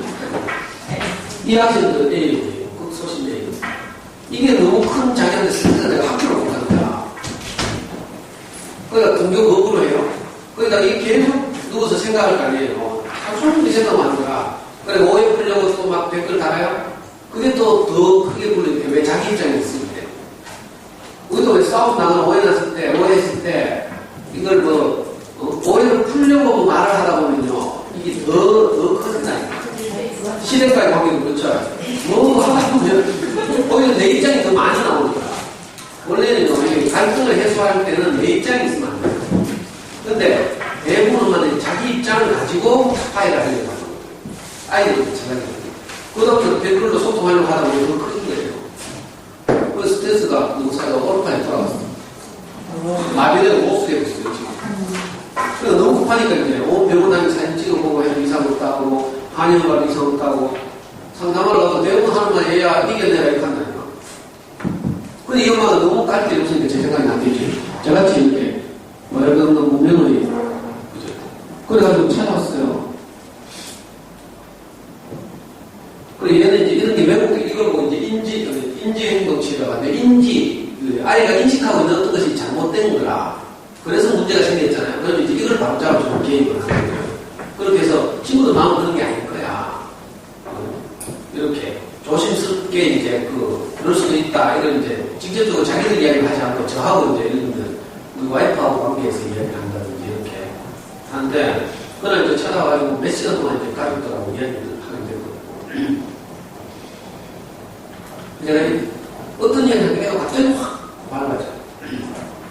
어떻게 자기 마음 그렇게 잘하는지 모르겠다는 거예요.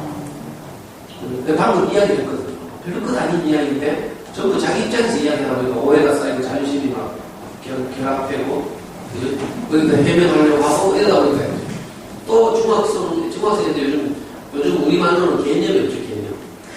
막 그냥 말해버리고 말하고 아무 생각 없거든요. 그런데 얘는 내용이 생각이 너무 깊어. 저건 어떤 의미로 말했을까? 막 분석하기 시작하고 그러다가 밤에 잠 못 자고 그래가지고 하니까. 그래, 엄마는 아빠는 정말 카리스마 있고 사업가신데 정말 카리스마 있고 이래요. 저를 찾아올 만한 분이 아니에요. 제가 볼 때 능력도 있고. 근데 이제 아빠가 그렇게 말하더라고요. 자기 인생에 이런 일이 있나 몰랐다는 거예요. 근데 너무 속상해가지고 찾아와가지고 이제 저녁 먹으면서 이제 이야기를 하는 건데 부모님은 그렇게 말했어요. 이미 아이에게 문제가 생겼다는 것은 그죠? 아이 스스로 이 문제를 해결할 수 없다는 뜻입니다. 근데 어디든지 상담하러 가는 사람이 다 뭐라고 말해요? 이겨내라 이렇게 말해요. 자, 비유해봅시다. 물에 빠졌어요. 헤엄쳐서 빨리 빠져나온다 이렇게 말하면 돼요. 물에 빠졌다는 말은 그 사람의 수영 능력보다 물이 더 깊거나 아니다는 말이죠. 만약 헤엄쳐서 나왔으면 그 물에 빠졌다고 표현합니까? 헤엄친다 이렇게 수영한다 이렇게 말하죠. 아이에게 문제가 생겼어요.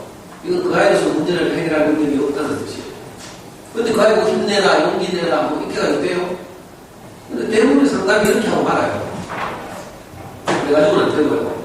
누군가가 물 밖에서 튜브를 던져주든지, 물 밖에 있는 사람, 문제 밖에 있는 사람이 로프를 던져주든지 해야 될 것 같아요.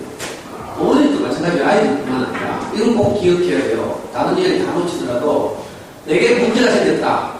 그러면요, 잠시 문제를 해결하고 골몰해도 안 돼요. 내가 해결할 수 있는 문제가 아니죠. 그 문제라고 해서 나오는 거예요. 근데 이 아이처럼 감당할 수 없는 문제가 생겼어요. 근데 가는 데마다 다 힘내네. 근데 제가 이렇게 말씀드려요. 너는 이 스스로 문제를 해결하고 빠져나올 수 없다. 너는 낼 힘이 없다. 너는 아저씨 같은 사람 자주 정기적으로 만나서 네 안에 힘이 생길 때까지 아저씨 말을 들어야 된다.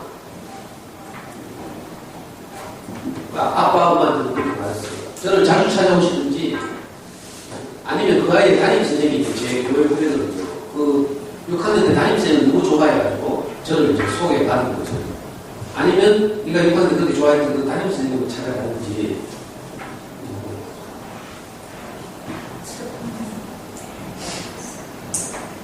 제가 움직이면 지문적인 컴퓨터 공부이 됐나?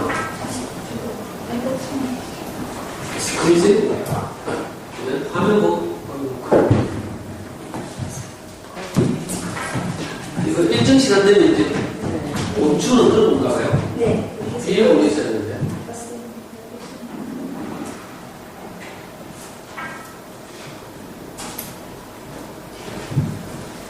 극한인데 애가 갑자기 확 좋아하는 거예요. 다 힘내라 하는데 저는 네 학교 안 가고 싶으면 학교 가지 말고, 엄마도 그래도 뒤를 집어넣어서 내가 학교를 못 가게 하니까 애 데리고 여행을 며칠 갔다 왔어요. 여행 가서 맛있는 것도 사먹고 뭐 이렇게 했는데, 그래도 아직 정체가 다 보여주되지는 않고, 이제는, 그러니까 아빠가 걱정을 찾아오는 거죠. 그런 아이들에게는 그 내면적인 동력이 생길 수 있는, 그죠? 그, 어떤 생명의 공급이 필요한 거죠. 왜? 우리, 이 심각한 이렇게 탈수나, 아니면 장염이나 이런 거를 어떻게 해요? 밥을 못 먹으면? 링거 꽂죠. 링거 꽂고, 그, 링거 안에 바로 당이 바로 들어가죠. 보통 때는 음식을 씹어서 소화하면, 이 음식이 위에서 소화되고, 거기서 당이 간으로 가죠. 그래서 우리 몸에 에너지가 되거든요. 자, 이럴 수 없는 경우잖아요. 링거를 꽂아야 되죠. 그래서 링거를 통해서 힘이 생겨야 밥을 먹고 버티고 회복하고 하잖아요. 이런 것처럼 아이들이 스스로는 이겨낼 수 없는 이런 상황이에요. 대부분의 아이들이. 사춘기 아이들이 대부분 다 그래요. 근데 잔소리만 한다고 이 문제가 해결되는 게 아니에요. 그러니까 아이가 링거를 꽂든지 아니면 엄마가 링거 꽂는 사람이 있는지 둘 중에 하나죠. 이거 안 되면 그죠? 이거 안 되면 가장 많이 하는 말 이것 또한 지나가야. 인터넷에 얼마나 많이 있어요. 이것 또한 지나가야. 들어봤어요? 네. 솔로몬이 다윗이 했단 말이에요. 그 반지 만드는 금세공자한테 자기 반지를 주고 싶은데 이 반지를 볼 때마다 항상 지혜가 생각날 수 있도록 그 경부를 하나 이 반지 안쪽에 새겨가지고 가져오거나 이렇게 말했어요. 근데 이 금세공업자가 왕의 명령이니까 아주 막 심각하고 고민하고 해도 아무래도 다윗도 보통 사람이 아니잖아요. 굉장히 지혜로운 사람인데 그 다윗의 마음에 합당한 그 경고가 생각이 안 나가지고 민보를 하는 것에 누구한테 잘할게요? 그 당대에 가장 지혜롭다고 하는 사람 다윗의 아들 솔로몬이에요. 솔로몬이 왕자인데 솔로몬이 찾아갔어요. 그랬더니 솔로몬이 그걸 또한 지나가리라 이렇게 말을 하죠. 그래가지고 그 금세공업자가 그 반지에 새겨가지고 다윗이 갖다 줬더니 다윗이 아주 흡족해 배려만 했어요. 참 좋은 말이에요. 그것 또한 지나가리라. 그런데 그렇게 지나가면 또 다른 게 또 나고 내면의 그 어떤 그 정신적인 측면이 건강해지지 않고 그냥 지나가면 시간이 흘러 지나간다. 아니면 뭐 전화기나 자퇴를 한다. 이것도 하나의 방법이에요. 제가 그 부모님한테 그렇게 말했어요. 아이가 살기 위해서는 무슨 일인지 해야 됩니다. 학교는 꼭 가야 되는 것이다. 이렇게 생각하면 안 되죠. 굉장히 위험한 발상이잖아요. 학교는 꼭 가야 되는데. 학교 갈 일이 도저히 학교를 못 가나요? 학교 가라 하면 학교 가는 길에 어디 가요? 아파트 옥상 올라가요. 원래 초에는 초등학생 늦었더라. 공사하면서 초등학생 1짜리 미국 유학도 갔다 오고 굉장히 스카우트하시고 키웠다는 소문이 있어요. 그러니까 어디 가다가 못 견디면 애들이 나쁜 선택을 할 수 있잖아요. 그러니까 아이들 키울 때 특히 이건 꼭 이래야 되는데 이게 있으면 안 돼요. 굉장히 위험하고 이건 꼭 해야 돼요. 손은 꼭 비늘을 씻어야 된다. 이런 건 미션주의입니다. 그것도 쉽지는 않죠. 애들이 비늘 안 씻으라니까. 근데 하여튼 대부분의 가족들이 꼭 이래야 된다는 것 때문에 학교는 꼭 가야 돼요. 지금 우리나라에 자퇴하고 학교를 거부한 아이들이 9만 명이 있는 겁니다. 오늘 뉴스였는데 그 엄마들이 이제 어떻게 해요? 받아치는 거예요. 그 우리가 아이를 키우는 이유가 뭐예요? 자, 한번 대답해 보세요. 아이를 잘 키우려고 하는 이유가 뭐예요? 그렇죠. 네. 바로 우리 교육의 수준이 높아요.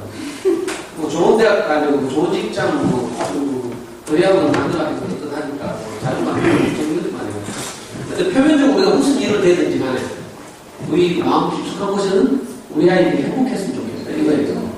그렇죠. 공부를 잘하고 왜 공부를 잘하게 하고 싶어요?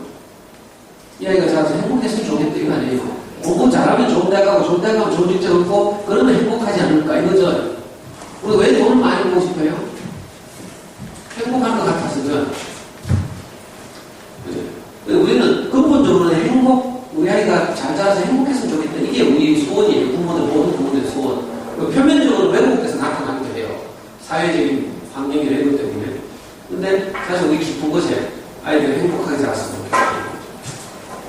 근데 뭐 다 아시다시피 그리스 로마 신화에 보면 유명한 왕 미다스라고 있어요. 들어보셨죠? 미다스의 소녀는 들어봤어요? 네. 마이다스의 소녀, 미다스의 소녀죠. 자, 이 왕의 소는 뭐예요? 황금이라고 황금. 이걸 보고 그리스 철학에서 물신주의 이렇게 그러죠. 돈, 물질, 이걸 신처럼 중요하게 생각하는 경향. 이게 물신주의예요. 오늘 우리 자본주의시대에 사는 많은 사람들이 이런 가치관을 가지고 있잖아요. 돈은 많아야 된다는 게 있어요. 근데 그걸 비웃는 우화예요. 신화예요. 미다스에서. 미다스라는 왕이 그래서 신에게 빌었잖아요. 내가 황금이 너무 가지고 싶으니까 내가 만지는 것마다 다 황금이 되게 해주십시오. 그 신이 그 소원을 들어줬어요. 그랬더니 어떻게 됐어요? 이 왕이 만지는 것마다 다 황금이 되는 거야. 나중에 어떻게 돼요? 자기 사랑하는 딸을 안았는데 딸이 황금 덩어리가 되어버렸어요. 물을 마시려는데 물이 황금이 되고, 배고파서 빵을 먹으려고 하는데 빵이 황금 덩어리가 되고. 그렇죠? 이거 무슨 뭘 말하는 것이면, 우리가 생각했던 것, 우리가 그런 조건을 가지면 행복할 거라고 생각했던 어떤 것이 사실은 그렇지 않을 수 있다.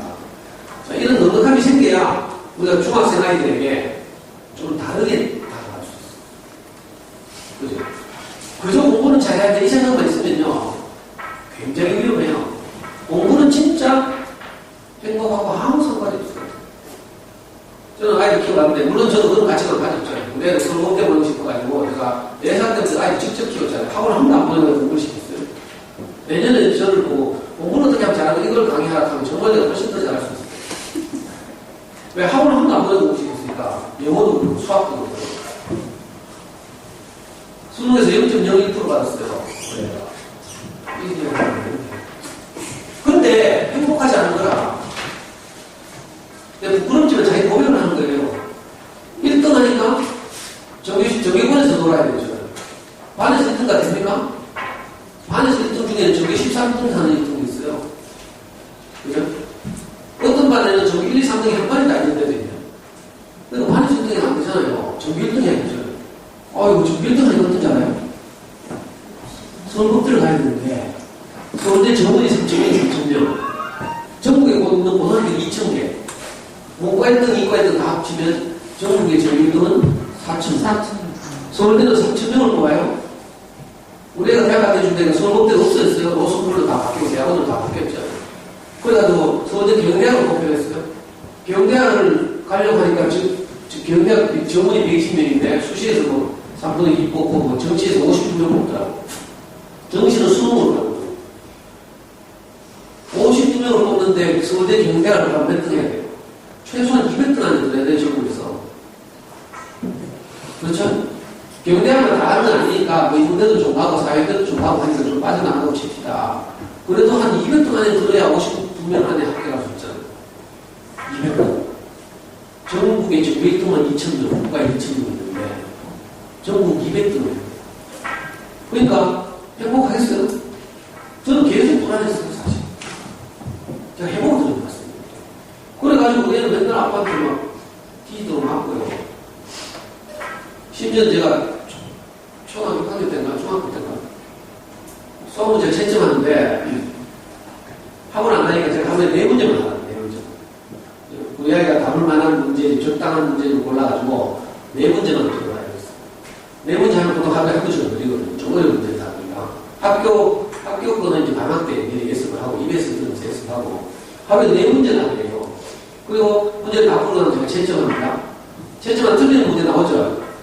그럼 어떡하겠어요? 제 성질은 어떻게 보여요? 급하게 보이죠? 바로 그 자리에서 발로 차고 머리 쥐박고 그랬어요. 그러고 나면 또 이게 내가 너무 미안하잖아요. 그걸 다 쓰고 싶죠. 인간의 한 짓이 아닌데 이거 일하자고 공부시키는 게 아닌데 그죠? 그래가지고 또 잘 때 되면 미안해가지고 우리 침대에 가가지고 제가 딱 손을 꼭 잡고 분명히 미안하다 하고 아까 아빠가 잠시 지나갔다 하고 다시 안 가게 울고 있잖아요. 그러면 애가 알았어 하고 이제 아빠 용서 이렇게 하고 그랬잖아요. 이걸 계속 하다 보니까 나중에 도저히 안 되겠더라고. 그래서 애가 없을 때 진짜 애 자꾸는 안 보여요. 근데 어느 날 애 잡고 나서 7점 했는데 내 문제 다 틀린 거라. 깨웠어요. 깨우잖아요. 이거 안 해보면 모르는데. 다 해보신 분 같다. 그런데 자동으로 깨워가지고 찬물로 세수하게 해가지고. 다시 불러. 오답 처리 또 하게 하고. 야, 이게 인간이 문제자, 인간. 그래가지고 또, 그 다음에 애가 학교 가고 난 다음에 애가 없을 때, 몰래 채점했어. 애가 없을 때. 그래가지고 한 6, 7시간 지나면 이제, 좀 속상해도 좀 가라앉으니까. 저도 이렇게 실패를 많이 했다고요. 근데, 공부는 나름 이렇게 잘한다는 소리를 듣고 잘했지만, 방금 보신 것처럼 항상 불안합니다. 이상한 얘기죠. 어머니 중에는 그래도 너가 공부 잘하잖아. 잘하는 놈들이 더 불행해요. 더 불안하다고. 특히 내신으로 경쟁하는 아이들, 여자아이들. 그놈의 전교 1등이 얼마나 지키기 어려운지 알아요? 여기도 그럴 텐데, 기록을 다 친다고 칩시다. 전교 1등 하나 가면, 전 과목에서 문제집 한 번씩은 더 풀어야 한 문제 더 맞춰가지고, 전교 1등 하는 거예요. 한 문제 더 틀리면 전교 2등이지. 그러니까 피가 말리는 거죠. 8과목을 친다고 칩시다, 기만. 그럼 8번의 문제집을 더 풀어야 겨우 한 문제 더 던질 동안 또 나가고. 최상위권에 들어 틀릴 게 거의 없으니까. 그러니까 진짜 피 말리는 작업이죠. 그래서 아이들이 더 공부하고 그러는 공부하다가 정신병 걸리는 애들이 공부 잘하는 애들이겠어요? 아니면 공부 포기하는 애들이겠어요? 대답 확실하게 하시죠. 아니, 공부 포기하고 노는 애들은 절대로 그 공부 때문에 우울 이런 거 없어요. 아주 쾌활하다니까. 시험 결과에도 해방도 있고. 공부 좀 하는 애들이 막 시험 치느라 몇 개 틀리면서 내가 또 교실도 하다니면서 막.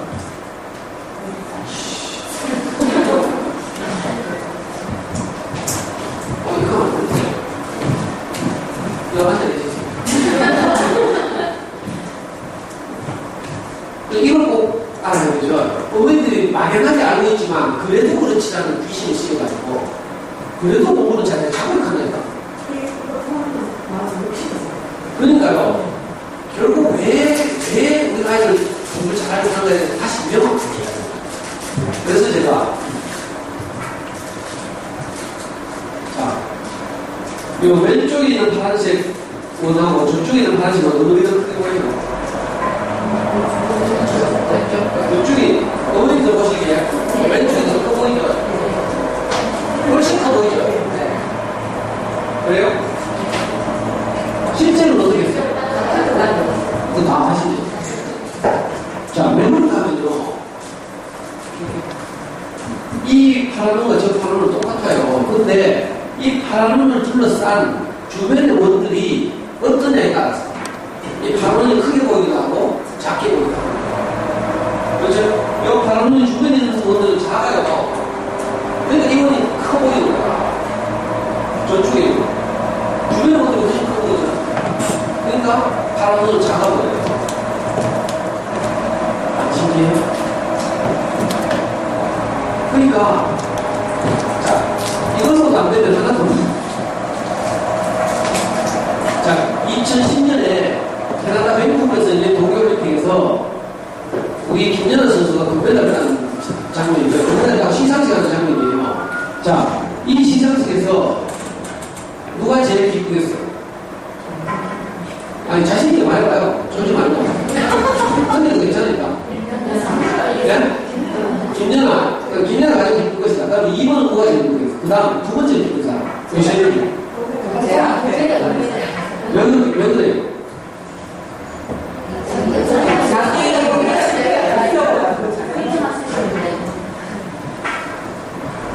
자, 표현으로 봐요. 아사다마오 지금 춤을 쓰고 있죠. 표현까지 엄청 하고 있어요.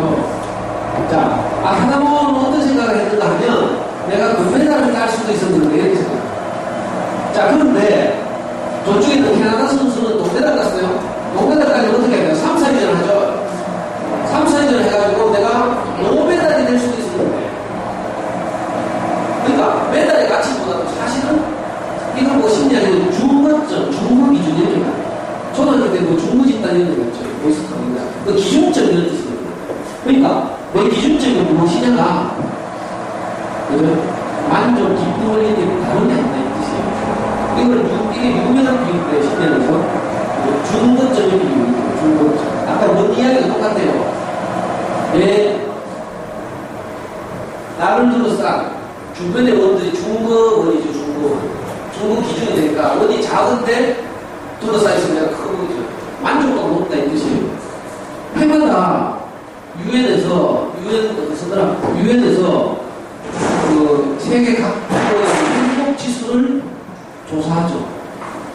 어느 나라가 행복 지수가 가장 높대요? 많이 들어봤나요? 최근에는요, 방글라데시, 그 다음에는 부탄, 해마다 조금씩 다른데요. 방글라데시나 부탄이 어디 있는 나라예요? 중앙아시아, 러시아나 중국의 아래쪽에 조금 붙은 이런 나라들이에요. 국민소득 2,000억이 안 됩니다. 우리나라는 국민소득 2만 원 넘잖아요. 그렇죠? 그리고 뭔가 애들 키울 때 엄마들의 감정이 바뀝니다. 애들한테 스트레스 안 주고 싶은데 마음에 드는 꼬라지가 하나도 없죠. 솔직히 말하면 마음에 드는 무슨 게 없으니까 스트레스 안 줄 수가 없죠. 그러니까 엄마가 자존심하고 스트레스 주는 건 다 너 잘못이다 다른 생각하고 계시잖아요. 그러니까 애들 스트레스를 계속 중학교 때 확 받는 거죠. 그러다가 기질적으로 약한 아이들은 이게 여러 가지 아까 그 현상들이 마음의 병이 나타나고 이런 거예요. 자, 그래서 특히 중학교 시절에는 엄마들이 관점을 확 바꾸지 않는 거예요.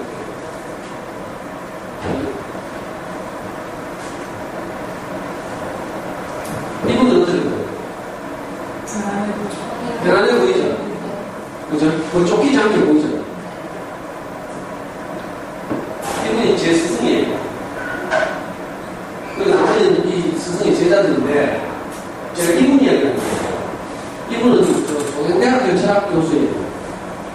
근데 3년 전에 위암 사기가 발견됐어요.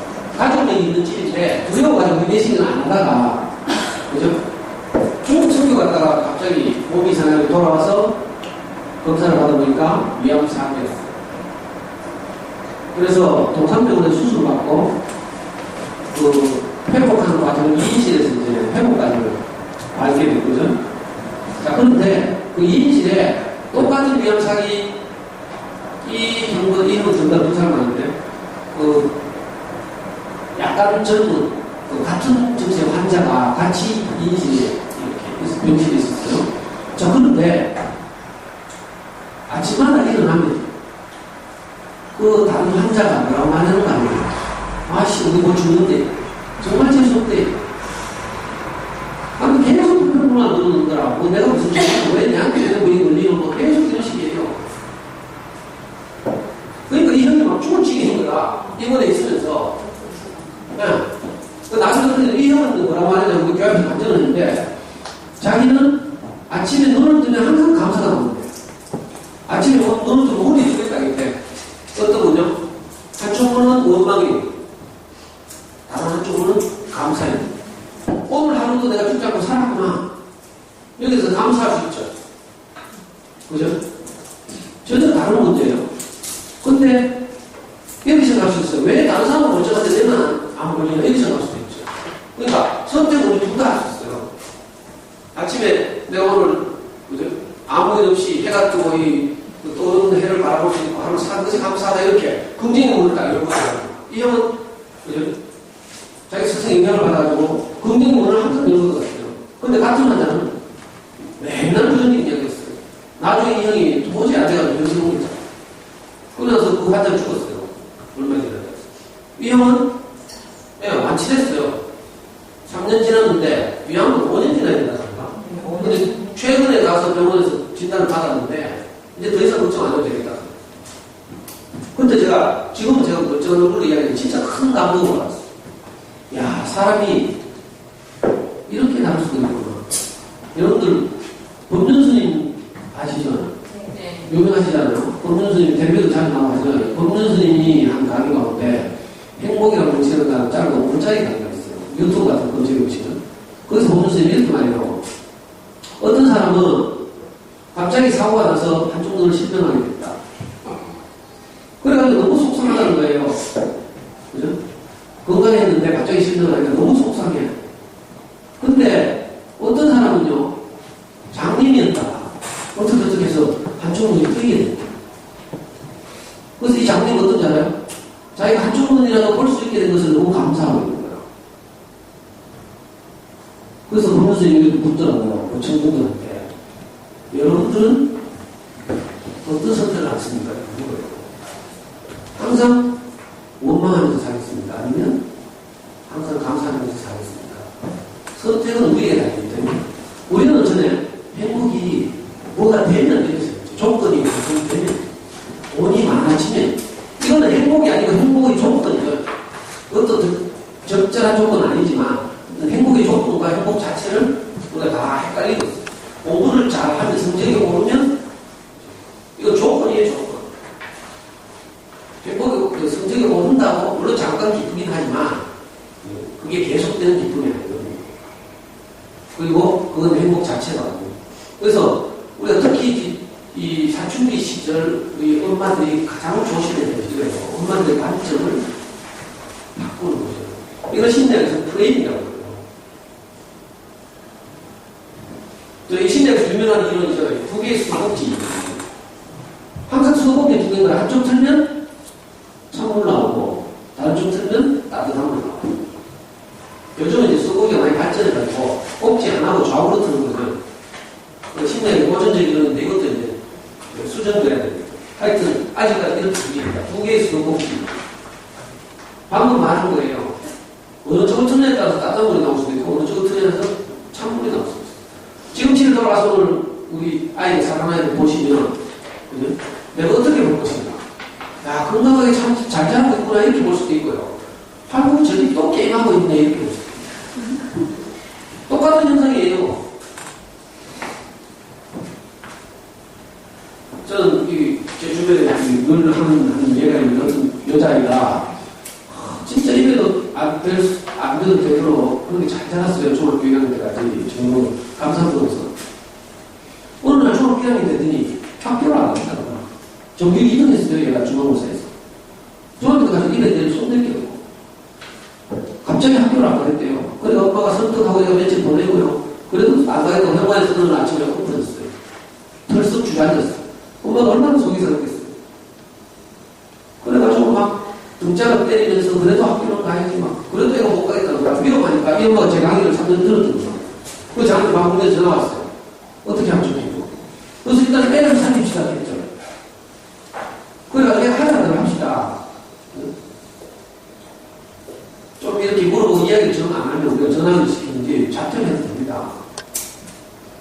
그래가지고 엄마가 자기 모든 것을 내려놓고 애한테 이거 하자는 걸 하자. 그랬더니 애가 자퇴를 좀 그러니까 전화를 했어요. 그래가지고 여성사는 이제 경리를 전화했어요. 전화를 해가지고 애가 못 견뎌가지고 그 자기 안에 있는 내면적인 이유는 지금도 모르지 거예요. 지금은 몰라요. 엄마도 모르고. 저는 단지 조금 침착해요. 애가 엄마가 고생하면서 자기를 키우니까 엄마 속상하게 하지 않게 하려고. 어릴 때는 좀 발산하면서 커야 되는데 어린이 나와야 돼요. 근데 어른처럼 엄마 속상하게 안 하고 너무 따뜻하게 자라고. 이게 정과적으로 말하면 착한 애심인 거죠. 아까 여러 가지 양상할 때 제가 보여드렸는데 착한 애심. 이런 게 사춘기가 되면요. 더 이상 내적 동력을 상실하게 돼요. 그때 되면 다 틀립니다. 그런 경우 같아요. 그래서 결국 학교를 전화시켰는데 결국 하나 때리는 게 아니라 또 못 가게 돼요. 자퇴를 했어요. 그리고 검정고시 했어요. 저는 3월 때 말씀드렸죠. 제가 중학교만 못하는 검정고시. 그러니까 저는 뭐 검정고시 하는 거 아무렇지도 않게 생각이 돼요. 그런데 학교 잘 다니는 엄마들은 학교는 뭐 꼭 다녀야 된다고. 다 뒤져가는데도 꼭 출석해야 된다고 하고 끌고 학교 가는 분 있더라. 중학교에는. 그놈이 개근상 받아야 된다고. 그래 안 된대요. 일단 내 살고 가야죠. 그래가지고 지금 걔가 공부고시 가지고 자사고 경위력고 이장을 고등학교에 지금 뭘 하냐면 학교 생활이 너무 행복하다. 그 어려운 다 이거든. 이런 경우를 해보면요. 이 엄마는 뭐라고 하잖아요. 아이는 학교 가는 게 너무 행복하다고. 엄마는 애가 학교 가주는 것이 너무 행복하다. 이렇게 한다고요. 자, 똑같이 다 학교 가고 있습니다. 지금 여러분들이 아이들 학교 가고 있죠. 그 집안에도 학교 가고 있어요. 자, 어떻게 볼까요? 학교 가는 것이 너무 고맙다고 기특하다. 이렇게 볼 수도 있고요. 아이고, 저기 뭐 학교는 이렇게 볼 수도 있죠. 이거, 그럼 결과가 확 달라요. 저는 학교를 못 다녀가지고 실제 우리 아이가 영남고등학교 다니는데 아침에 영남고등학교 교복 입고 가방을 메고 현금을 열고 학교마다 내가 사진 찍어놨어요. 기념사진. 나는 학교를 못 다녀가지고 학교 너무 가고 싶은데. 우리 아이 학교 가는데 내가 너무 자랑스럽고 기특해가지고 사춘기 때 맨날 사진 찍으라고 하시더라고요. 애를 못 찍게.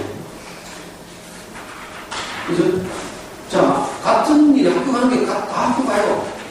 근데 우리가 좀 마음을 바꾸자고.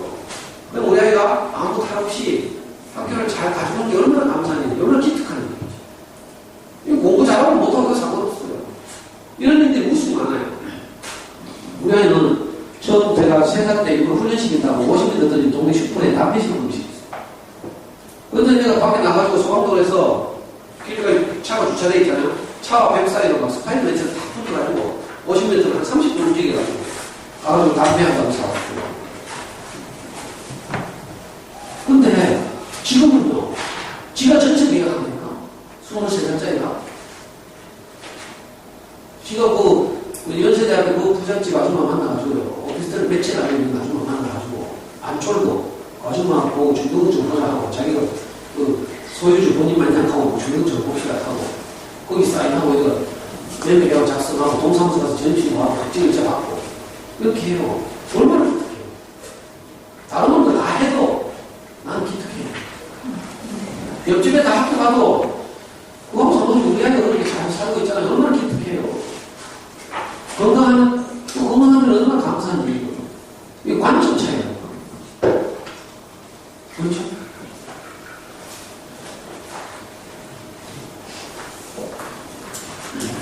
이제 마칠 때까지 제가 이거 진짜 다 말씀드리고 싶은데요. 지금 제가 말씀드린 요거 관점 바꾸거든요. 이거 진짜 이걸 프레임이라고 틀. 우리 다 세상을 자기만의 틀로 봐요. 자기 안경으로 세상을 보는 거죠. 이거 진짜 그 프레임, 틀, 가치관, 관점 이렇게 불러요. 서울대학교 산하에 행복연구센터가 있어요.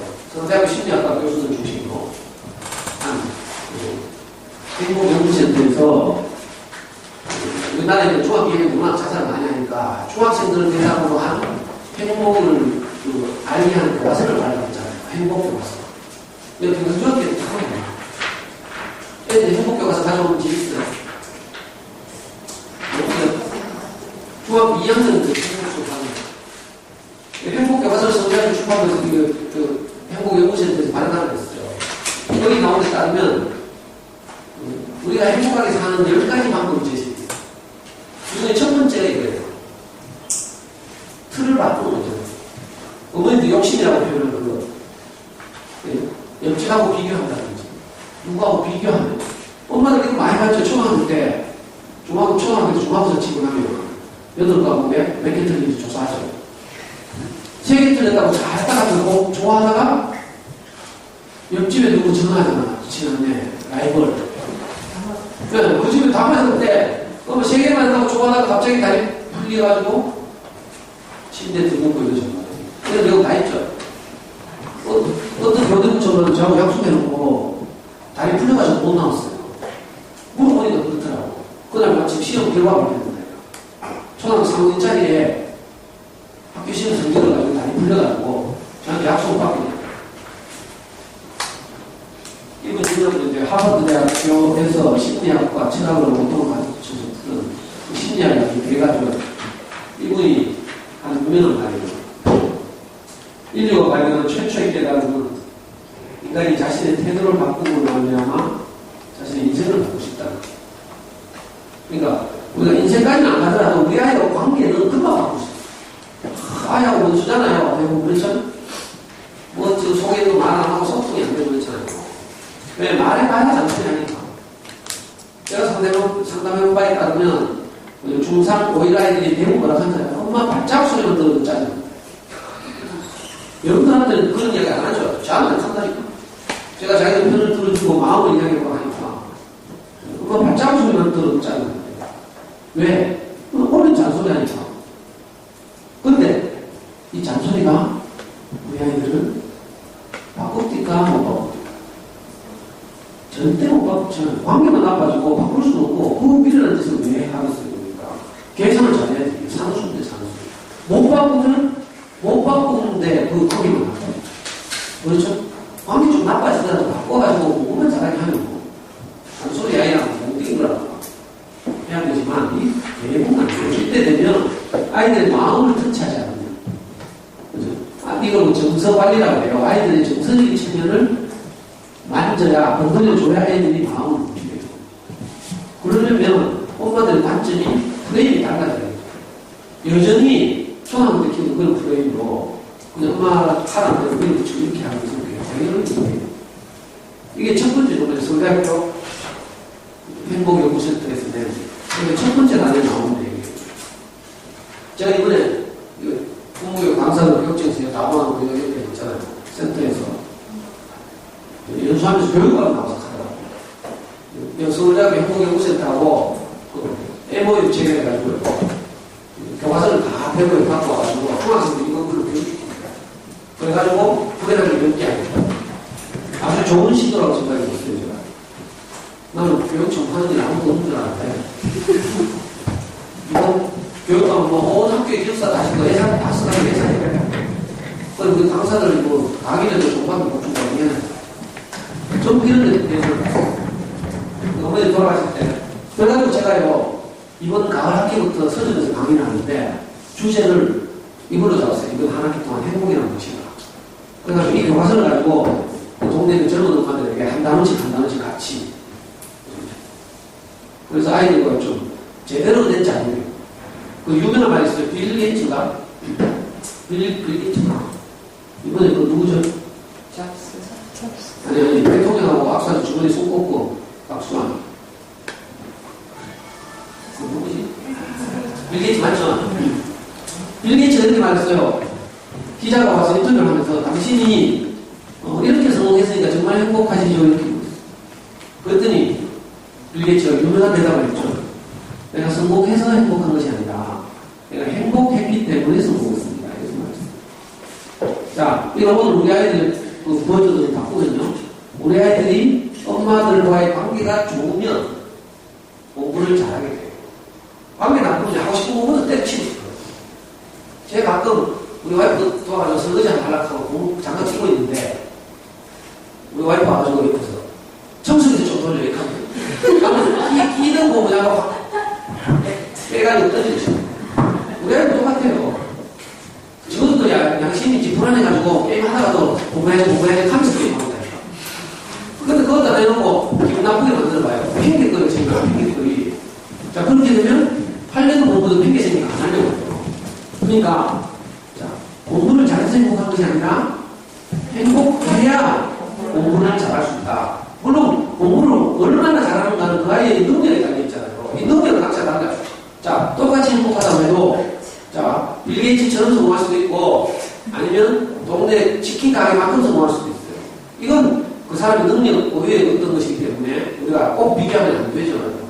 그러나, 뭐 동네 조그만 그 자영업을 하든지, 아니면 빌 게이츠처럼 마이크로소프트 운영을 하든지, 결국은 우리가 하는 일을 신나게 하고, 그것에 대한 성취 가능성을 좀 더 높이려면 우리가 행복해야죠.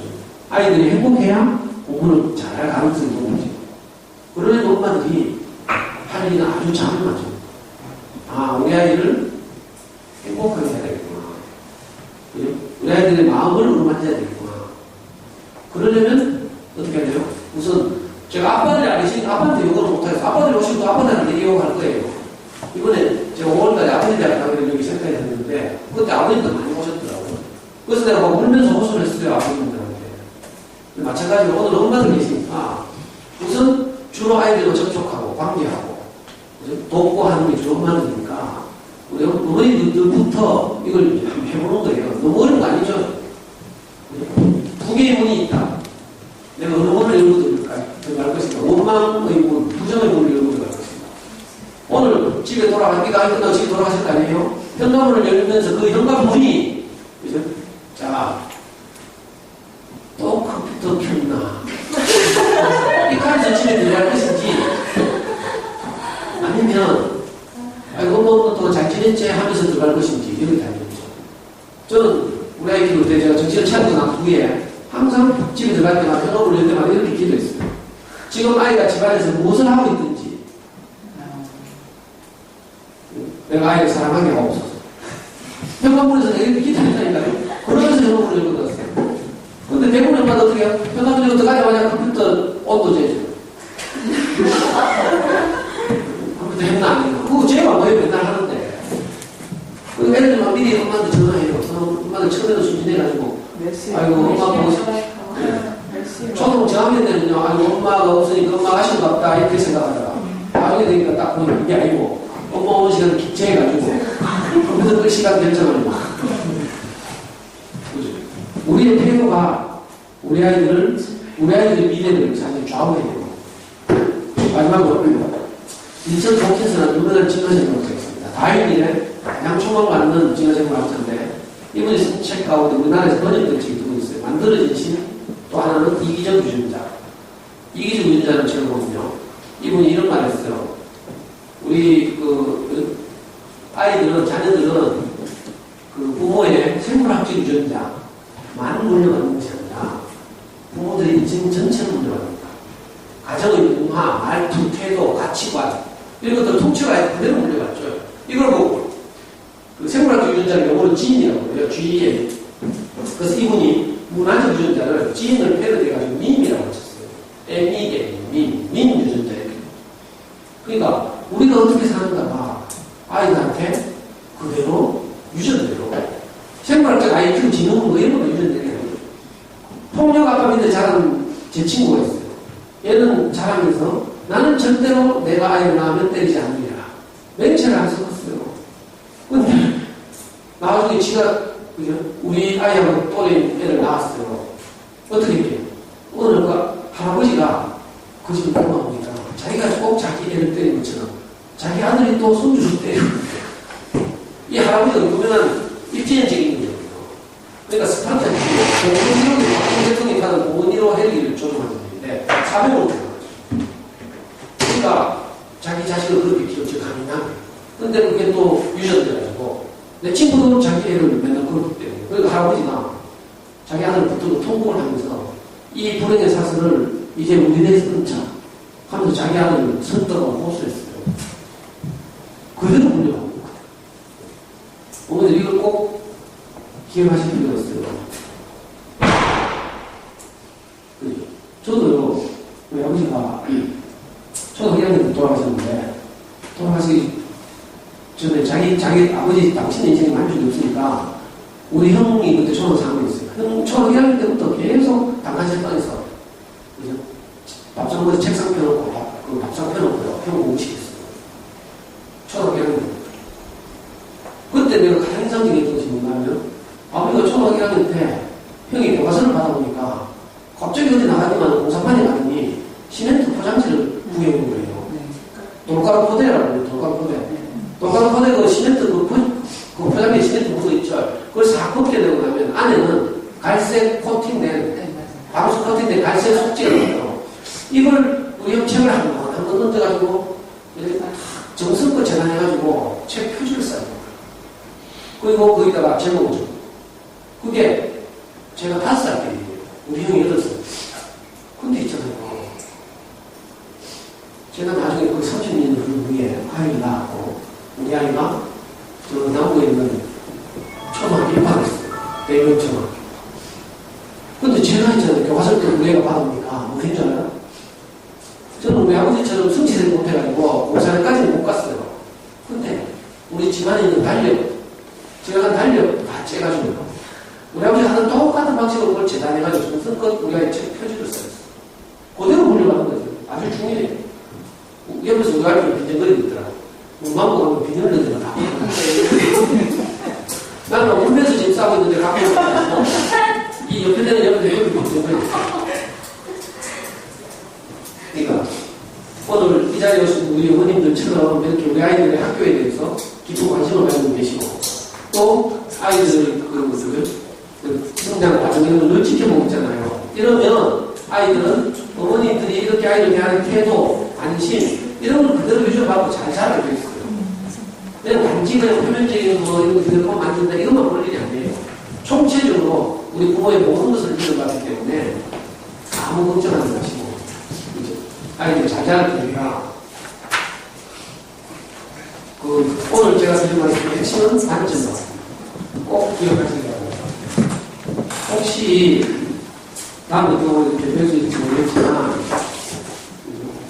개인적으로 이제 카카오 스토리를 하시는 분들은 제 아이디를 인정하시고 처음 신청하시면 저하고 친구가 됩니다.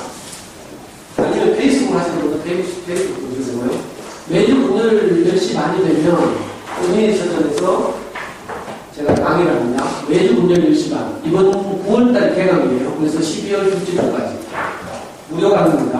혹시 더 필요하시면 오늘 관점 바꾸기 이외에도 다른 9가지 항목이 있거든요. 서울대학교 행복연구센터에서 개발한 교재를 따라서.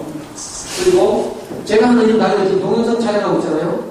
제가 하는 최근 한 5년 동안의 강의는 전부 녹음되고 동영상으로 촬영돼서 이 다음 카페, 내 뜻대로 마음을 들어가시면 자료실에 다 올려져 있습니다. 어머니들은 이 카페는 매일 들으셔야 되죠. 자식들 앞에서 내 뜻대로 하다가 사고 치잖아요. 그러니까 내 뜻대로 마음치는 우리 카페 이름이에요. 아니면 혹시 필요하신 정말 급한 일이 있거나 아이들이 도움이 필요하거나 아니면 뭐 어떤 필요한지 있으면 제 전화번호를 기억하셨다가 연락하시면 제가 뭐 모임하거나 강의하다가 못 뛰어나가고 이제 저녁 시간이나 이렇게 오시면 저한테 도움을 청하시면 언제든지 나가겠습니다.